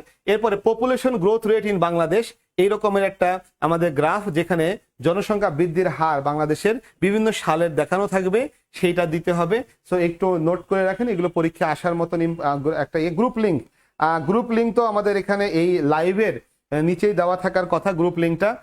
যারা ক্লাসটি আমার পিছনে যারা আছে আর কি, মানে যারা এই ক্লাসটিতে আমাকে হেল্প করছে আমার ব্যাকে থেকে, তাদেরকে বলবো যে ভাই একটু গ্রুপ লিঙ্কটা একটু শেয়ার করে দিতে, অনেকে গ্রুপ লিঙ্কটা চাইতেছে সেই কারণে, ঠিক আছে। ওকে, এরপরে চলে আসি, the percentage of family house hold income distribution, মানে একটা ফ্যামিলি মেনটেন করতে বিভিন্ন রকমের খরচের ডিস্ট্রিবিউশন, মানে আমি ইনকাম করলাম এত টাকা, এবার সেই টাকাটা বিভিন্ন খাতে কিভাবে খরচ করব সেই ভাগটা।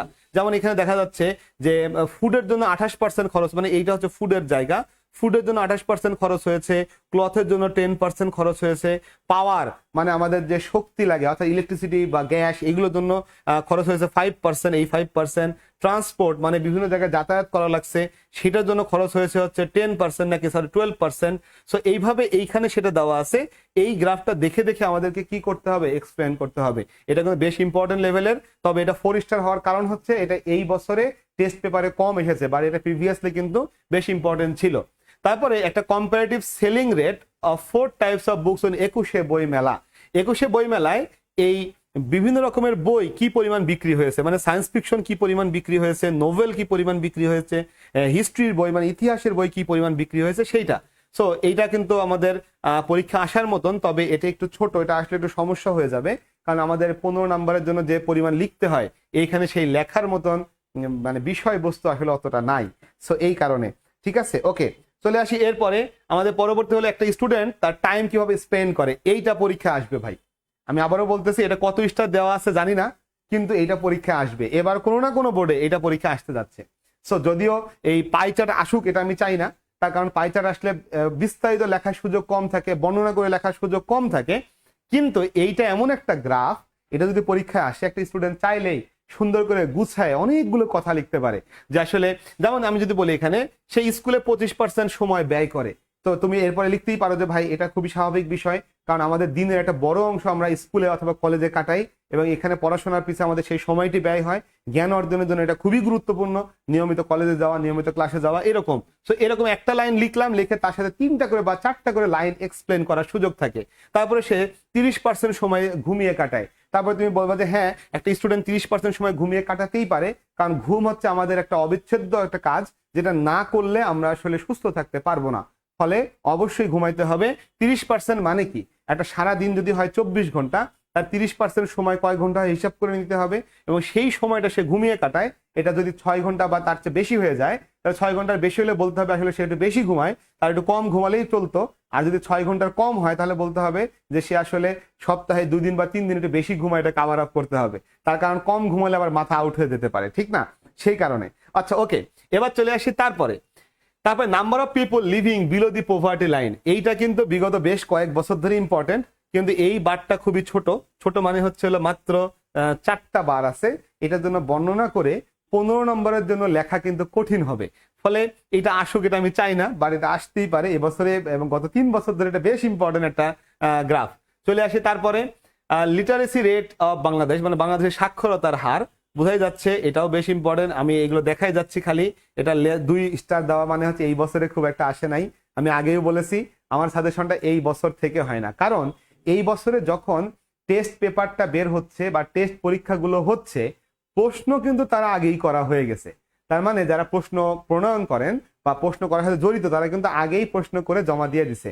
টেস্ট পরীক্ষা হওয়ার অনেক আগেই কাজটা হয়ে যায়, কারণ এটা পরে আরো প্রক্রিয়া থাকে। ফলে এই বছরের টেস্ট পেপার থেকে যদি কেউ শুধু শুধু শুধু এই বছরের টেস্ট পেপার থেকে সাজেশন করে, তাহলে তার বিপদে পড়ার সম্ভাবনা আছে। যদি বিগত বছরের টেস্ট পেপার আর এই বছরের টেস্ট পেপারে আকাশ পাতাল ডিফারেন্স থাকে, হতেই পারে।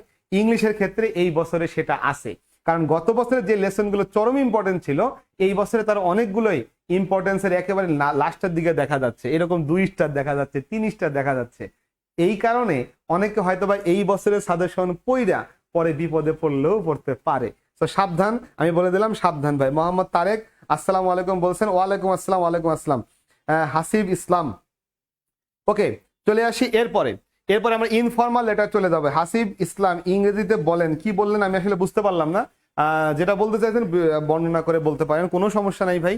সো ইনফর্মাল লেটার বা ইমেল বা ইনফর্মাল ইমেল যেটাকে বলি, সেখান থেকে কি কি পড়তে হবে আমরা জানি। আমাদের সবচেয়ে ইম্পর্টেন্ট হচ্ছে এইটা, যেটা হচ্ছে একটা পেন ফ্রেন্ডের কাছে লিখবো, মানে কলমি বন্ধুর কাছে লিখতে হবে। পেন ফ্রেন্ড কিন্তু আমাদের থেকে দূরে কোথাও থাকবে, নর্মালি সেটা বিদেশে থাকবে বলে এক্সপেক্টেড, কারণ এখানে আমরা বলতেছি বাংলাদেশের সৌন্দর্য বর্ণনা করে কাউকে পাঠাবো।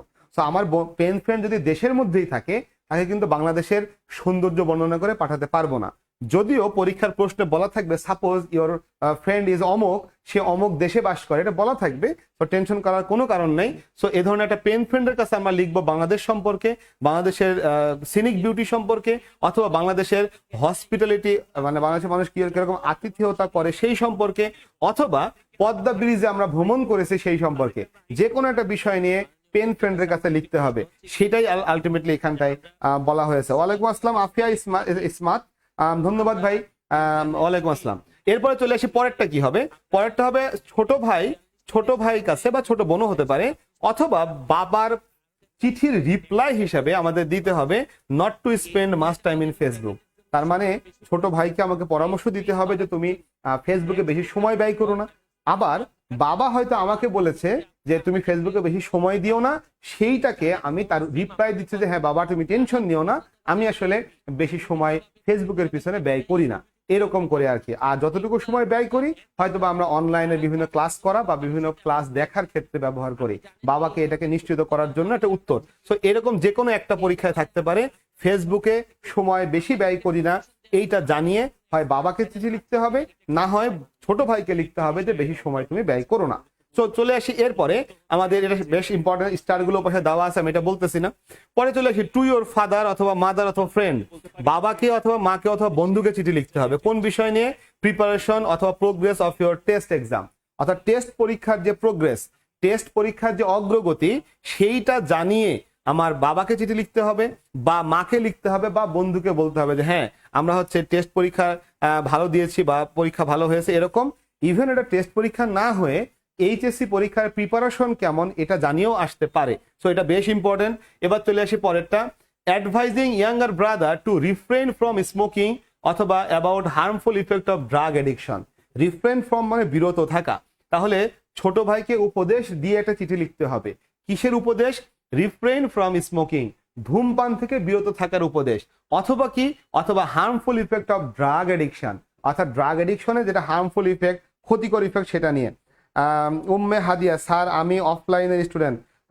তাজাল্লি তামান্না, হ্যাঁ ভাই আমি চিনি ভাই, কোনো সমস্যা নেই, অফলাইন স্টুডেন্টস ওকে, বাট এই সাজেশনগুলো তো এখনো সবার জন্য উন্মুক্ত করে দেওয়া হয় নাই, সেজন্য আমরা উন্মুক্ত করলাম হয়তো অনলাইন দিয়েই, ঠিক আছে ওকে। এরপরে চলে আসে আমাদের পরেরটা, টু ইয়োর ইয়াঙ্গার ব্রাদার অথবা friend describing how to improve English অথবা how to be competent in English, কিভাবে ইংরেজিতে উন্নতি করা যায় অথবা কিভাবে ইংরেজিতে দক্ষ হওয়া যায়। সো এটা ইংলিশে স্কিল বাড়ানোর জন্য এটা বন্ধুকে বলতে পারি অথবা ছোট ভাইকে চিঠি লিখতে পারি যে এইভাবে পড়াশোনা করলে ইংরেজিতে দক্ষতা বাড়বে আর কি, অথবা সোহেল ভাইয়ের ক্লাস করলে ইংরেজি দক্ষতা বাড়বে, এটা বলে চিঠি লিখলেও চলবে আর কি। তো চলে আসি এরপরে, congratulating a friend for brilliant result. বন্ধু অসাধারণ রেজাল্ট করেছে, এইচএসসিতে A+ পেয়েছে বা এসএসসিতে A+ পেয়েছে, তখন তাকে আমরা কংগ্রাচুলেট করে একটা চিঠি লিখবো, সেটা হলো এই চিঠি। এটা একটু কম ইম্পর্টেন্ট বাট এটাও ইম্পর্টেন্টের তালিকায় আছে। Two your friend about international mother language day celebration, মানে আন্তর্জাতিক মাতৃভাষা দিবস কি করব, সেলিব্রেট করেছি, উদযাপন করেছি, সেইটা নিয়ে বন্ধুকে চিঠি লিখতে হবে, কিভাবে উদযাপন করলাম সেই কথা বলে। ঠিক আছে, ওকে। সবুজ রহমান, গুড টিচিং ভাই, ধন্যবাদ ভাই, ধন্যবাদ। বর্ণের অধীনে হচ্ছে না এই ক্লাস, তারেক, না ভাই এটা বর্ণের অধীনে ক্লাস হচ্ছে না, এটা হচ্ছে আমার পেজ থেকে ক্লাস হচ্ছে, নট ফ্রম বর্ণ, এটা আমার এখান থেকে ক্লাস হচ্ছে। বর্ণ যদি তার পেজে শেয়ার দিতে চায় কোনো, আমার ক্ষেত্রে কোনো সমস্যা নেই, বাট এটা আমার পার্সোনাল ক্লাস, এবং আমি এখান থেকে এইচএসসির ইংলিশের আরো গ্রামার টপিকের বেশ কিছু ক্লাস নিব, যেটা সম্পূর্ণ আমার তত্ত্বাবধানে। বর্ণ সেখান থেকে শেয়ার করলে করতেই পারে ভাই, সেটা আলাদা হিসাব। তারেক, ধন্যবাদ ভাই এটা জিজ্ঞাসা করার জন্য।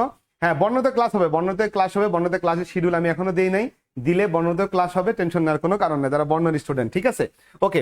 সো এরপরে চলে আসে আমাদের পরেরটা, to your friend describing the picnic at a place of historical importance, মানে ঐতিহাসিক গুরুত্বপূর্ণ একটা জায়গা, সেই জায়গাটা তুমি ভ্রমণ করেছো, সেইটার বর্ণনা দিয়ে একটা বন্ধুর কাছে কি করতে হবে, পিকনিক করেছো, সেই বন্ধুর কাছে তুমি বলবা যে হ্যাঁ আমি একটা ঐতিহাসিক জায়গায় পিকনিকে গেছিলাম, সোনারগাঁয়ে গেছিলাম, অথবা বগুড়ার মহাস্থানগড়ে গিয়েছিলাম, সেখানে এটা এটা দেখেছি, অনেক ভালো লেগেছে, অনেক এনজয় করেছি, এগুলো লিখতে হবে আর কি, যেহেতু ইনফর্মাল লেটার, ইনফর্মাল ভাবে লিখতে হবে। ঠিক আছে, ওকে। চলে আসি এরপরে, কোশ্চেন নাম্বার হচ্ছে, টপিক হচ্ছে 9 নম্বর, এটা হচ্ছে two your friend sharing the experience of visiting A book fair, একটা বুক ফেয়ার ভিজিট করেছে, সেটা নিয়ে আমাদের মতামত দিতে হবে। Thanking a friend for your hospitality, অর্থাৎ হসপিটালিটি মানে হচ্ছে তার আতিথেয়তা, সে তার বাসায় গিয়েছিলাম, সে খুব আপ্যায়ন করছে আমাদের, হেভি হেভি খাওন দিছে, এই খাওন দাউন খাইয়া মনে করে খুব ভালো লাগছে, তো তোমাকে অশেষ ধন্যবাদ, এটা বইলে চিঠি লিখতে হবে। ঠিক আছে, সো টু ইয়োর ফ্রেন্ড আর younger brother advising not to share হবে, এটা not to share fake or baseless news on social media, এইটা এই বছরে কোনো না কোনো জায়গায় আসবে। ইম্পর্টেন্স কত আছে এটা বিষয় না, এটা এবার কোথাও না কোথাও আসবে, মানে ভিত্তিহীন সংবাদ বা ফেক কোনো সংবাদ ফেসবুকে শেয়ার না করার জন্য এটা বন্ধুকে অথবা ছোট ভাইকে উপদেশ দিয়ে লেখা একটা চিঠি। সো এটা আবার পরীক্ষা আসবে ভাই নিশ্চিত। আমাদের অফলাইনেও যেমন ভাইয়া বেস্ট, তেমন অনলাইনেও আফিয়া স্মার্ট। ভাই আমি জানি না ভাই, এটা স্টুডেন্টরা বিবেচনা করবে, আমরা সামনে গ্রামারের ক্লাসগুলো নেবো, আই থিঙ্ক সেটা আরো উপভোগ্য হবে, আই থিঙ্ক। সো একটু পেজে কানেক্টেড থাকতে হবে, পেজে লাইক দিতে হবে, পেজে শেয়ার করতে হবে, পেজ শেয়ার করতে হবে, যাতে এই ক্লাসগুলো সবার কাছে পৌঁছায় যায়। গ্রামারের আমার চেষ্টা থাকবে বেশিরভাগ টপিকেরই ক্লাস নেওয়ার, আমি রুটিন হয়তো বা আজকালের মধ্যে আমাদের পেজে রুটিন পাবলিশ করে দিব, কবে কোন টপিকের ক্লাস হবে, কি কি থাকবে, অনেকেরই অনেক টপিকের সমস্যা আছে, সেইগুলো নিয়ে ক্লাস হবে। সো তখন আশা করি আরো ভালো লাগবে ইনশাল্লাহ। পরেরটা হচ্ছে হলো টু ইয়োর ফ্রেন্ড, অথবা এটা খুবই লেস ইম্পর্টেন্ট, যে ফিজিক্যাল এক্সারসাইজের গুরুত্ব বলে অথবা গেমসে বা স্পোর্টসে অংশ নেওয়ার গুরুত্ব বলে বন্ধুকে অথবা ছোট ভাইকে চিঠি লিখতে হবে। তার মানে কেন আমি ফিজিক্যাল এক্সারসাইজ করব, কেন আমি নিজেকে গেমস অ্যান্ড স্পোর্টসে কানেক্টেড রাখবো, এইটা বলে আমাকে কি করতে হবে, ছোট ভাইকে বা বন্ধুকে অ্যাডভাইস দিয়ে চিঠি লিখতে হবে। ঠিক আছে, ওকে। আচ্ছা, ওকে, চলে আসি এরপরে, টু ইয়োর ফ্রেন্ড ফাদার অথবা মাদারের কাছে লিখতে about your plan after HSC exam, এইটা পরীক্ষা আসতে পারে। আমি কিন্তু সবগুলো হয়তো বা ইম্পর্টেন্স রেটিং দিয়ে রাখছি এই বছরের টেস্ট পেপার অনুযায়ী, কিন্তু এইগুলো কিন্তু বিগত সবগুলো বছর ভেবে দেখলে এটা কিন্তু বেশ ইম্পর্টেন্ট। মানে এইচএসসি পরীক্ষার পরে আপনার পরিকল্পনা কি, সেইটা লেখা একটা চিঠি দিতে হবে বন্ধুর কাছে বা বাপের কাছে বা মায়ের কাছে, যে আমি এইচএসসি পরীক্ষা দিয়ে আমি কোচিং করা শুরু করব। এইচএসসি পরীক্ষা দিয়ে আমার টার্গেট থাকবে মেডিকেল বা বুয়েট বা ইঞ্জিনিয়ারিং বা ঢাকা ভার্সিটি, একটা টার্গেট কি আছে, কেন ওখানে পড়বে, সবকিছু দিয়ে একটা চিঠি লিখতে হবে। সো এই হচ্ছে আমাদের পরবর্তী লেটারটা। সো এরপর হচ্ছে অ্যাপ্লিকেশন, যেটাকে আমরা বলি ফর্মাল লেটার। তাহলে ফর্মাল লেটার কি কি পড়তে হবে? ফর্মাল লেটারের ভিতরে সর্বপ্রথম সবচেয়ে ইম্পর্টেন্ট যেটা, এটা আসলে প্রতি বছর ইম্পর্টেন্ট থাকে কিন্তু কেন জানি পরীক্ষায় আসে না। তো কিচ্ছু করার নাই, ইম্পর্টেন্ট আছে, আমাকে লিখতেই হবে ভাই, কিচ্ছু করার নাই, কিন্তু কেন জানি এই সহজটা পরীক্ষায় আসে না। কি সেটা? ফর প্রোভাইডিং মাল্টিমিডিয়া ফ্যাসিলিটি অথবা সাউন্ড সিস্টেম, অর্থাৎ আমাদের ক্লাসরুমটা অনেক বড়, সেখানে অনেক স্টুডেন্ট থাকে, তো এতগুলো স্টুডেন্টের ক্ষেত্রে পিছনে শিক্ষকের কথা শুনতে খুব কষ্ট হয়, তাই আমাদের ক্লাসরুমে একটু মাল্টিমিডিয়া দরকার, অথবা আমাদের সাউন্ড সিস্টেম দরকার। মাল্টিমিডিয়া দিলে ক্লাসটি অনেক সুন্দর হবে, উপভোগ্য হবে।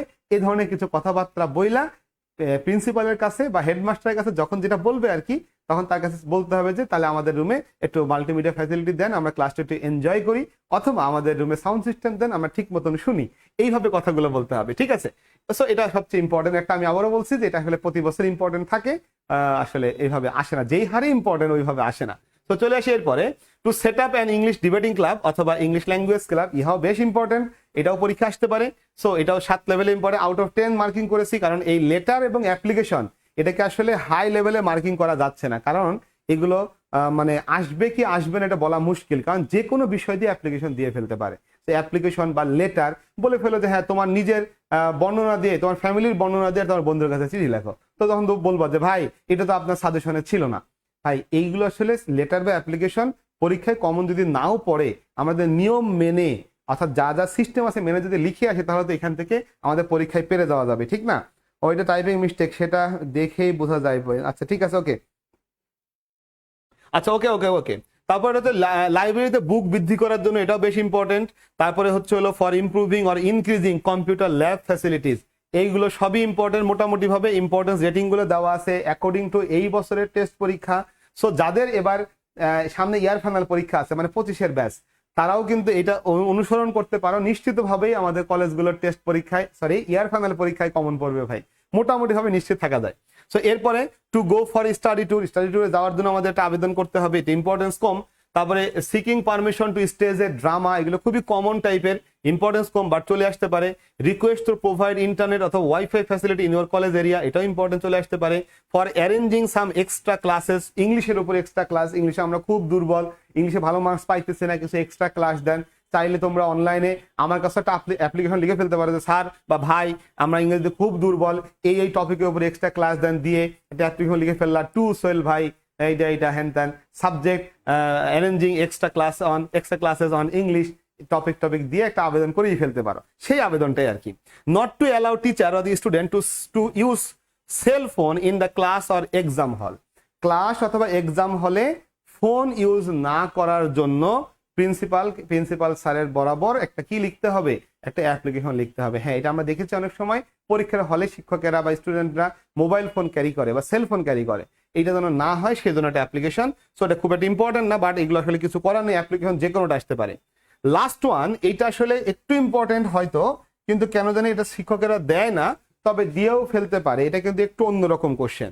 যে asking admission section of Oxford University about admission procedure for overseas students, মানে অক্সফোর্ড ইউনিভার্সিটি যারা অ্যাডমিশন সম্পর্কে তথ্য দেয় তাদের কাছে আমাকে কি করতে হবে, জিজ্ঞাসা করতে হবে, আমি তো ভাই বাংলাদেশে আছি, এখান থেকে আমি যদি আপনাদের এই ইউনিভার্সিটিতে পড়তে চাই তাহলে আমাকে কি কি করতে হবে বা আমার কি কি যোগ্যতা লাগবে সেইগুলো জানান আমাকে, এইটা দিয়ে একটা অ্যাপ্লিকেশন লিখতে হবে।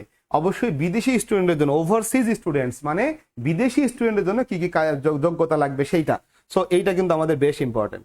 সো এটা একটু কঠিন, এখানে সিস্টেমের ভিতরে কম বেশি আছে, একটু ফরম্যাটটা কম বেশি আছে, সেই কারণে এটা একটু আলাদা করে পড়ে নিতে হবে ভাইয়া। হ্যাঁ ঠিক আছে, এরপরে আমাদের এবার প্যারাগ্রাফ আসতেছে, যেটা সবার আকর্ষণের জায়গা, যে আসলে কোন কোন প্যারাগ্রাফ পড়তে হবে, কি কি প্যারাগ্রাফ পড়তে হবে। আমাদের প্যারাগ্রাফ কয়টা আসে ভাই, মনে আছে তো?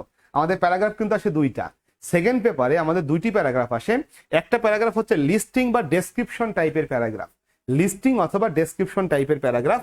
সো আমি যদি প্যারাগ্রাফের প্রথমটায় আসি, impact of social media or impact of Facebook on our life, অথবা advantage and disadvantage of Facebook, যে কোনো নামে এটা আসতে পারে। তার মানে সোশ্যাল মিডিয়ার ইম্প্যাক্ট আমাদের জীবনে, অথবা ফেসবুকের অ্যাডভান্টেজ ডিসঅ্যাডভান্টেজ। সো এইটা আগে সবার আগে পড়তে হবে, কারণ এই প্যাসেজটি মানে এই প্যারাগ্রাফটি গত 3 বছর ধরেই টেস্ট পরীক্ষায় হাই র্যাঙ্ক করা একটা প্যারাগ্রাফ। ইভেন বোর্ড পরীক্ষায় সম্ভবত 1টা বা 2টা বোর্ডে এটা এসেও গেছে বিগত 3 বছরের ভিতরে।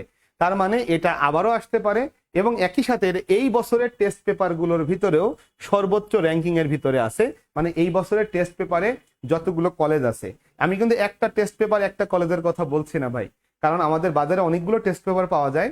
আমি সবগুলো দিয়ে যতগুলো সম্ভাব্য কলেজকে পেয়েছি, সবগুলো কলেজের কোশ্চেন অ্যানালাইসিস করে দেখেছি। এই বছরে শিক্ষকেরা, বিভিন্ন কলেজের শিক্ষকেরা মনে করছেন যে এইটা পরীক্ষায় আসার মতন একটা প্যারাগ্রাফ। সো এটা দিয়ে ফেলতে পারে। 9 স্টার মিনস হচ্ছে আউট অফ 10, 9 মানে দিস ইজ হাইয়েস্ট রেটিং, ঠিক আছে।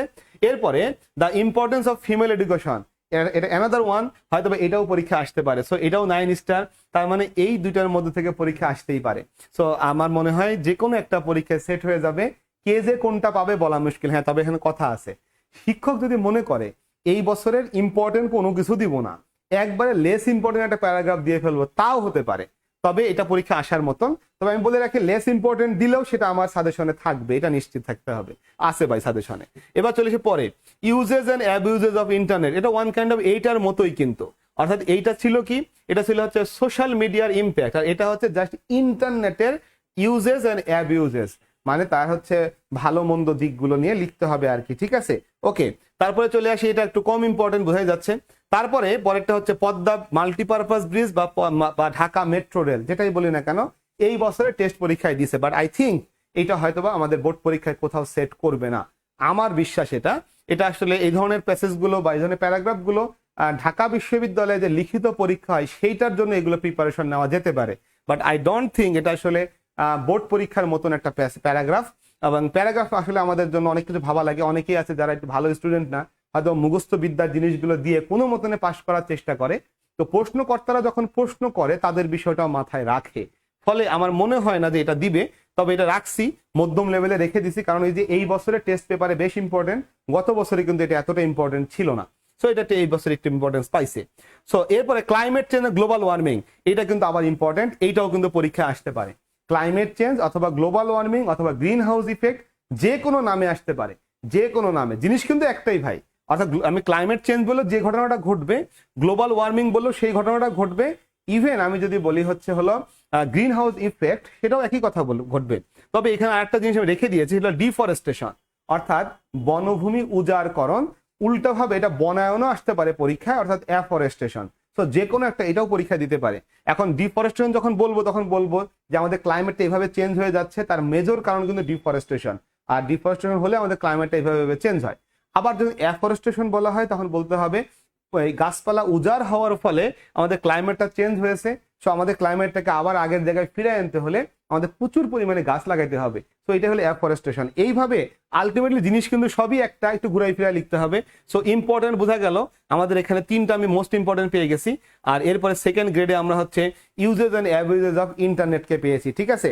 আচ্ছা আচ্ছা আচ্ছা আচ্ছা, ও ঘুমাচ্ছে এই জন্য আজ প্রাইভেটে আসে না, আচ্ছা ঠিক আছে, ওকে। প্যারাগ্রাফ কত পেজ লিখলে ভালো মার্কস পাওয়া যাবে, আফিয়া স্মার্ট বলছে। আচ্ছা ওকে, প্যারাগ্রাফের মার্কসটা কত ভাই? দুইটা প্যারাগ্রাফে এক একটা মার্কস হচ্ছে 15 করে, 15 15 30। এখন আমরা একটু নিজেরা ভাবি যে 15 15 30 মানে 15 নম্বরে একটা প্যারাগ্রাফ কত পেজ লেখা উচিত, কি মনে হয়? আমি যেটা আমার স্টুডেন্টকে সরাসরি বলি, সেটা টার্গেট রাখতে হবে অ্যাটলিস্ট 3 পেজ, কমপক্ষে 3 পেজ রাখতে হবে, প্রতিটা পেজের জন্য গড়ে 5 নাম্বার করে, 3টা পেজ যেন নট লেস দ্যান 3 পেজেস। আমাকে অবশ্যই 3 পেজ এক্সিড করলে ভালো হয়, আমি 3.5 পেজ বা 4 পেজও হইতে পারে, but not less than 3 page, কমপক্ষে 3 পেজ লেখার চেষ্টা করতে হবে, তাহলে মোটামুটি ভাবে চলে, মোটামুটি ভাবে, ঠিক আছে, এটা চলে আর কি। শাহরিয়ার খান সানি 3 পেজ বলছে, আমি এটা বললাম, সো আই থিঙ্ক সবাই একমতই হবে আর কি। দেন এরপরে ইম্পর্টেন্স অফ মোরাল ভ্যালুজ, এইটা কিন্তু বেশ ইম্পর্টেন্ট, আমাদের টেক্সটের সাথে মিল আছে, এটা মোরাল ভ্যালুজ। এইটা এই বছরে আমাদের টেস্ট পেপারে এসেছে, যেটা আসলে আগে ছিল না বলে এটা রেটিংটা একটু কমে গেছে, বাট এই বছরে টেস্ট পেপার এসে মধ্যম লেভেলের ইম্পর্টেন্স আছে। সো এরকম যদি হয় এটা পরীক্ষায় দিয়ে ফেলতে পারে, তবে এটা দিলে বিষয়টা একটু কঠিন হবে, কারণ এই প্যারাগ্রাফটা কিন্তু আসলে অনেকেই বানায় লিখতে পারবে না, নিজের মতো করে লিখতে পারবে না। সো এই জন্য এটা দেওয়াটা একটু জটিল, বাট আমার মনে হয় এটা দিতে পারে। আমি এখান থেকে কি বললাম, মোস্ট ইম্পর্টেন্ট হচ্ছে এই দুইটা, তারপরে সেকেন্ড হলো climate change, global warming, third বললাম ইন্টারনেট, অ্যাবিউজেস অফ ইন্টারনেট, আর এরপরে এগুলো হচ্ছে এই যে কমন তালিকায়, মানে 5 স্টার, মানে মধ্যম জায়গায় রয়ে গেছে এরা। এরপরে চলে আসি স্মার্ট বাংলাদেশ, যদিও এই বছরের টেস্ট পরীক্ষায় এটা এসেছে খুবই কম পরিমাণে, বাট এসছে, তো এটাকে আমি রাখছি, কারণ ওই যে বললাম বর্তমান বাংলাদেশ স্মার্ট বাংলাদেশের একটা হুজুগ চলতেছে, স্যাররাও দিয়ে ফেলতে পারে, সেই জন্য আর কি, ঠিক আছে। ওকে ভাইয়া, লাইভ এ আসবেন তো, প্রাইভেটে বলেন নাই, মিস করছি। না আমি আমি আসলে বলার তো দরকার নাই আসলে, 5 পেজ লিখবো, তাহলে ভাইয়া লিখতে পারলে লিখবা ভাই, সমস্যা নেই, নট লেস দেন 3 পেজেস। টাইমটাকে মাথায় রাখতে হবে কতটুকু সময় আছে। এখন 3 পেজের উপরে কেউ 4 পেজ 5 পেজ লিখতে পারে, কিন্তু আমাদের প্যারাগ্রাফ তো দুইটা, একটা প্যারাগ্রাফ যদি 5 পেজ হয় তাহলে আরেকটা প্যারাগ্রাফ হবে আরো 5 পেজ, মানে 10 পেজ খালি প্যারাগ্রাফই হবে। খারাপ না, 15 নম্বরের জন্য অবশ্যই 5 পেজ করে হতে পারে, বাট অন্য টপিক লেখা তো সময় থাকতে হবে ভাই, সবকিছু বুঝে কম্বাইন্ডলি আর কি। আপনার অনলাইন অফলাইন দুটাই বেস্ট। আফি আসমত, ওকে ভাই। এবার চলে এসে ফুড অ্যাডাল্টারেশন। তো ফুড অ্যাডাল্টারেশনটা কি? ফুড অ্যাডাল্টারেশন হচ্ছে হলো খাদ্য দূষণ, তাই না? এইটা কিন্তু একটা সময় আমি তোমাদের গল্প শুনিয়েছি, ঢাকা বোর্ডে ফার্স্ট পেপার এবং সেকেন্ড পেপার দুই পেপারই তখন হচ্ছে প্যারাগ্রাফ আসতো, পর পর 5 বার এই ফুড অ্যাডাল্টারেশন প্যারাগ্রাফটা এসেছে, পর পর 5 বার। তো এখন এই ফুড অ্যাডাল্টারেশন আবারও আসতে পারে, আমি এটাকে একটু রেটিং বাড়িয়ে দিয়েছি কারণ আমার কাছে মনে হয়েছে এটা দিতে পারে। যদি এটা না দেয় তাহলে আমাদের আরো একটা আছে, ওই যে পরে বলবো, যে জাঙ্ক ফুডের সাথে হচ্ছে হলো আমাদের যে ট্রেডিশনাল ফুডগুলো আমরা খাই বা হেলদি ফুড খাই সেটার কম্প্যারিজন, এটা একটু পরে আসবে।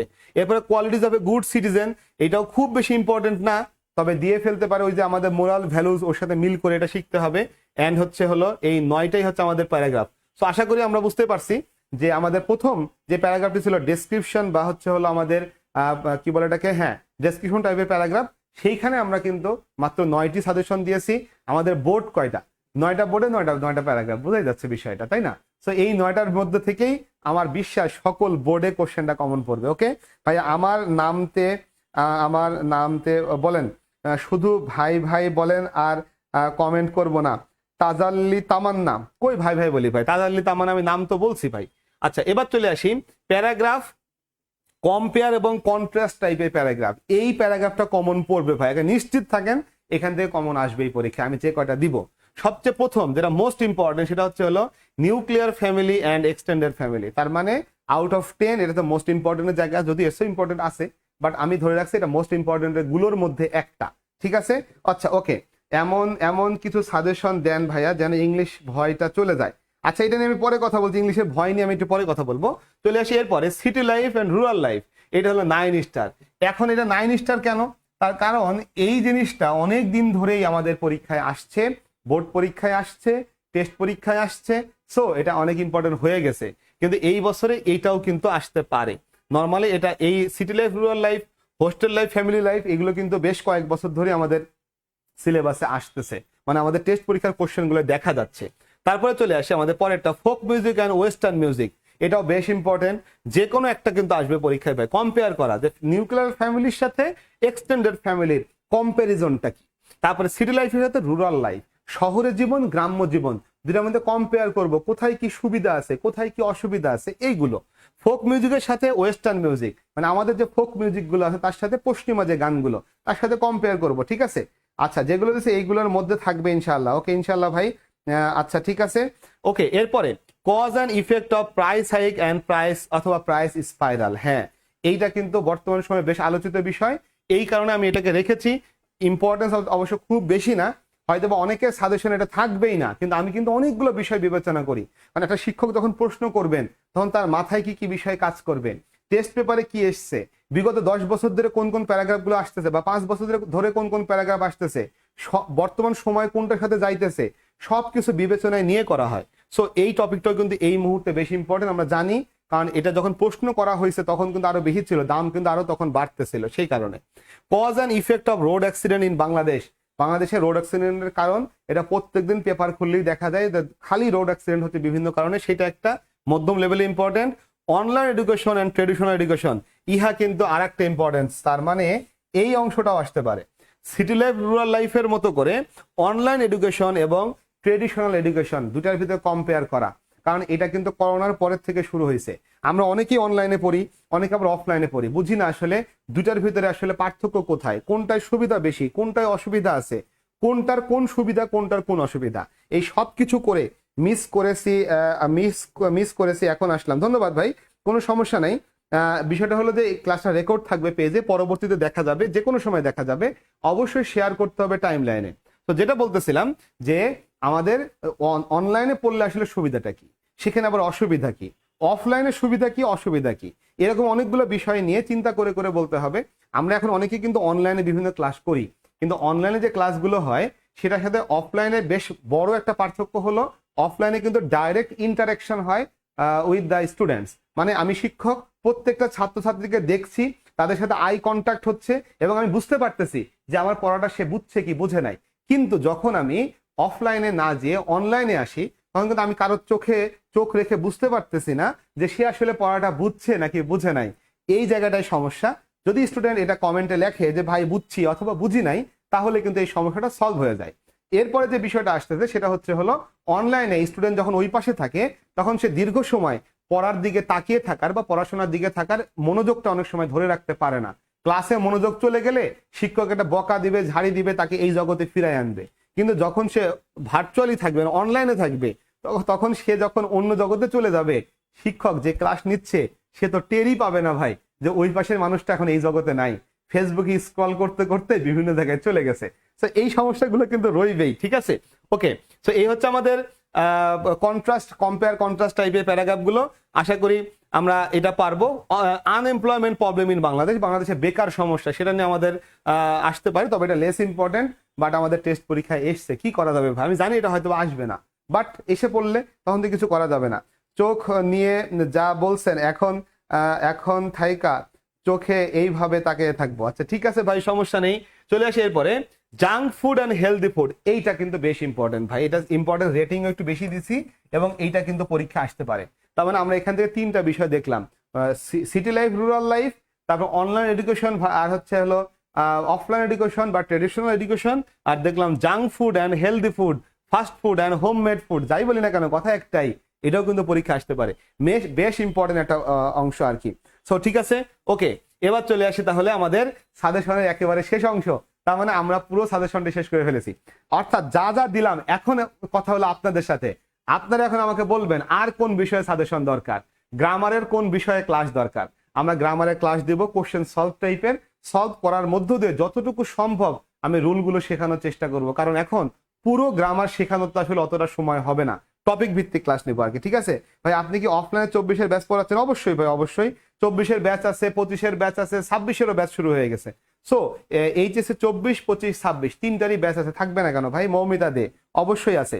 আর কোনো কোশ্চেন আছে কিনা, আর কোনো সাজেশন লাগবে কিনা, আর কোনো হেল্প লাগবে কিনা? আমি আবারও বলি, সর্বশেষ কথা হচ্ছে, যারা এই বছরে ভর্তি পরীক্ষা অংশ নিবে, মানে এইচএসসি যারা 24-এ পরীক্ষা দিচ্ছে, তারা যারা ভর্তি পরীক্ষা অংশ নিবে, তারা যারা মেডিকেলে পরীক্ষা দিবে, তাহলে মেডিকেলের ব্যাচে, যারা ভার্সিটি বি বা সি ইউনিটে পরীক্ষা দিবে, মানে মানবিক অথবা কমার্স থেকে, তারা হচ্ছে মানবিক বা কমার্সের ব্যাচে আমাদের কিন্তু অ্যাডভান্স ব্যাচে ভর্তি শুরু হয়ে গেছে। এখন থেকে যারা ভর্তি হবে তারা কিন্তু অনলাইনে অথবা অফলাইনে তারা কিন্তু বিশেষ ডিসকাউন্টে ভর্তি হওয়ার সুযোগ পাবে। ফলে অবশ্যই অবশ্যই যোগাযোগ করতে হবে অ্যাজ কুইক অ্যাজ পসিবল বিশেষ ডিসকাউন্টের জন্য, ঠিক আছে না? ওকে ওকে, রাইট ফর্ম অফ ভার্বের স্যার ক্লাসটা দিয়েন তাদের তামান। আচ্ছা ঠিক আছে, রাইট ফর্ম অফ ভার্বসের ক্লাসটা দেওয়ার চেষ্টা করবো ইনশাল্লাহ। গ্রামারে কানেক্টরস আর মডিফায়ার, আচ্ছা ঠিক আছে, কানেক্টরস আর মডিফায়ার, আচ্ছা ঠিক আছে। আদ্রিতা একই কথা বলতেছে, আচ্ছা এইটা আজকে ঠিক আছে। ওকে ওকে, তো আমাকে আর কোনো টপিক কারো ক্লাস লাগবে কিনা দ্রুত? আর কোনো ক্লাস হবে? মডিফায়ার লাগবে, কানেক্টর লাগবে, রাইট ফর্ম অফ ভার্বস লাগবে, ঠিক আছে। ওকে ওকে ওকে, এর পর্যন্ত, এরপরে আর কোনোটা নাই। আচ্ছা দেখি কি হয় ভাইয়া। Without clues and with clues, হ্যাঁ এইটা আমি একটা ক্লাস নিব বলেছি, উইথ ক্লুজ অ্যান্ড উইদাউট ক্লুজের উপরে, কিভাবে আমরা আসলে পড়ি, কিভাবে পড়তে হবে, আর কিভাবে গুছিয়ে পড়াটা করা যাবে, আমি এই বিষয়ে কথা বলবো। অবশ্যই একটা ক্লাসই দিব, উইথ ক্লু উইদাউট ক্লু এর প্ল্যানই আছে, ঠিক আছে। ওকে, বাকিরা একটু দেখি আর কেউ কিছু বলবে কিনা, যদি না বলি তাহলে এতক্ষণ আমার সাথে থাকার জন্য অশেষ ধন্যবাদ। আমি আবারও বলি, এই মুহূর্তে চলমান যে ব্যাচগুলি আছে, জবের একটা ব্যাচ আছে, জবের ব্যাচ হচ্ছে English all in one course আর কি, job English all in one course, মানে একটা ইংলিশের ক্লাসে সকল জবের প্রিপারেশন কমপ্লিট হবে, সেই রকম একটা কোর্স রান করতেছে। আমরা কেবলই শুরু করেছি এটা, এখনো সেভাবে রুটিন বা ক্লাস শুরু হয় নাই। আর এরপরে দ্বিতীয় যেটা আছে সেটা হচ্ছে আমাদের এইচএসসি 24-এর ব্যাচ রান করতেছে, এইচএসসি 25-এর ব্যাচ রান করতেছে অফলাইনে, এটার কোনো অনলাইন ভার্সন নাই। একইভাবে এইচএসসি 26-এর ব্যাচটা আমরা শুরু করেছি কেবলই। বন্ধু বান্ধবী ছোট ভাই বোন যে যেখানে আছে সবাইকে অবশ্যই সোহেল ভাইয়ের সাথে মেনশন করে দিতে হবে, সোহেল ভাইকে কানেক্ট করে দিতে হবে, ঠিক আছে ভাই? সো এটাই আসলে সোহেল ভাই সবার কাছে চাওয়া। দেখা হবে আগামী ক্লাসে, আমরা গ্রামারের বিভিন্ন টপিক যেগুলো আপনারা বলেছেন সেইগুলো নিয়ে হাজির হব।